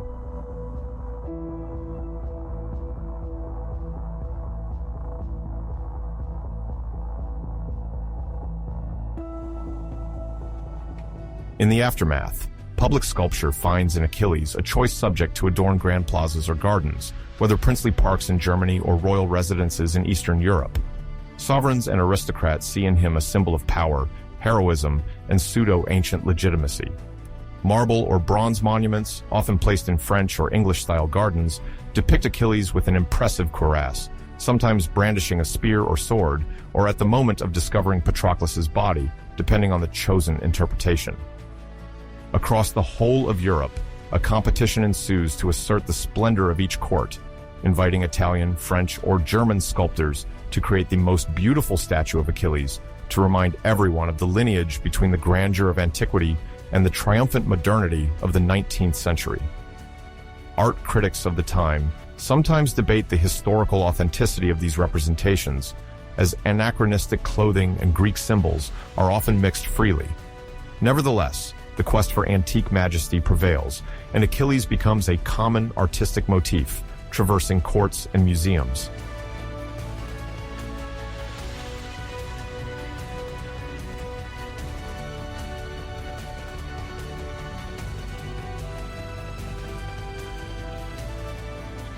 Travel writers, who then pen abundant travel accounts of journeys in the Mediterranean, do not fail to mention the legendary tomb of the hero on the Scamander Plain or the Aegean coast. In reality, several sites vie for the honor of being the final resting place of Achilles, which fuels chronicles and the curiosity of the Western public. Some explorers report having seen mounds that, according to local tradition, are the tomb of the warrior and his friend Patroclus. This romantic resonance of the solitary tomb on the shore fuels the imagination of a poignant end. The hero, after so much glory, would rest in a secluded place, apart from the world. In romantic painting, these poetic landscapes are precisely multiplied, where a burning sky is reflected on the sea, while the silhouette of a traveler meditates near a tumulus presumed to be that of Achilles. The intended effect is to suggest the bygone grandeur and the mystery of a heroic past, of which fleeting traces still remain in nature.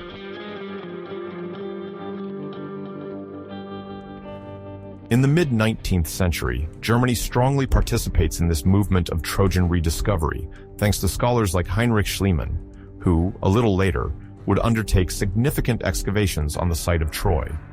While Schliemann's endeavor mostly belongs to the latter half of the century, romantic and Philhellenic fervor explains why the excavations generate so much excitement.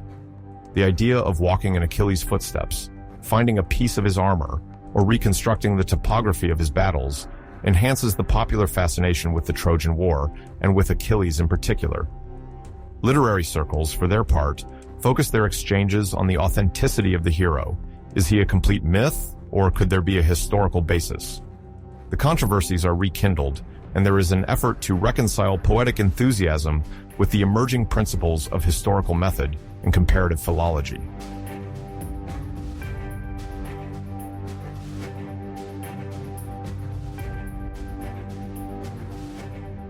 During the late Romantic era, some attempts at updating have been noted as librettists and playwrights sketch the idea of a contemporary Achilles, a war leader or insurgent, fighting for freedom against an oppressor. The revolutionary context and independence movements in Europe make the figure of Achilles a convenient symbol, even if the anachronism is evident. This reuse serves less to recount the myth than to call the people to heroism. At the same time, intellectuals gradually break down the image of an unilaterally glorious Achilles, reminding that this hero fails to tame his own anger and that his actions sometimes lead to irreversible tragedies. The idea of moral responsibility is gaining ground. Achilles' dazzling violence is no longer systematically extolled but questioned as the result of blind passion or excessive pride. In literature, some authors introduce introspective reflections, showing a troubled Achilles in the manner of the romantic hero in the grip of his inner contradictions.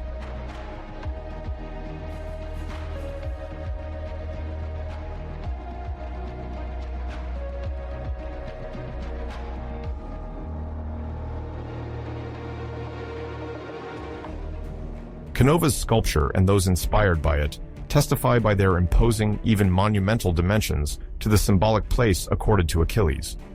It was then considered that the myth, to be worthy of grand marble sculpture, must bear an exemplary value, both aesthetic and philosophical.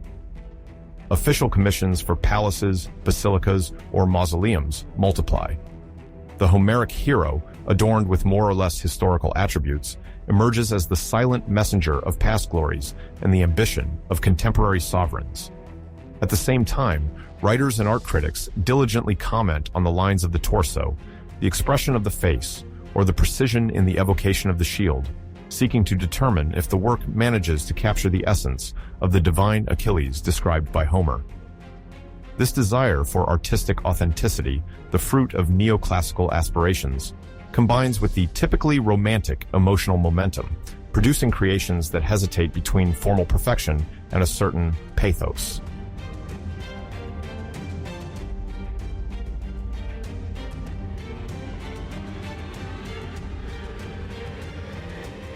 Throughout the 19th century, this celebration of Achilles remains considerable, even if interest begins to broaden to other heroes: Hercules, Ulysses, Theseus, or even real historical figures such as Alexander the Great.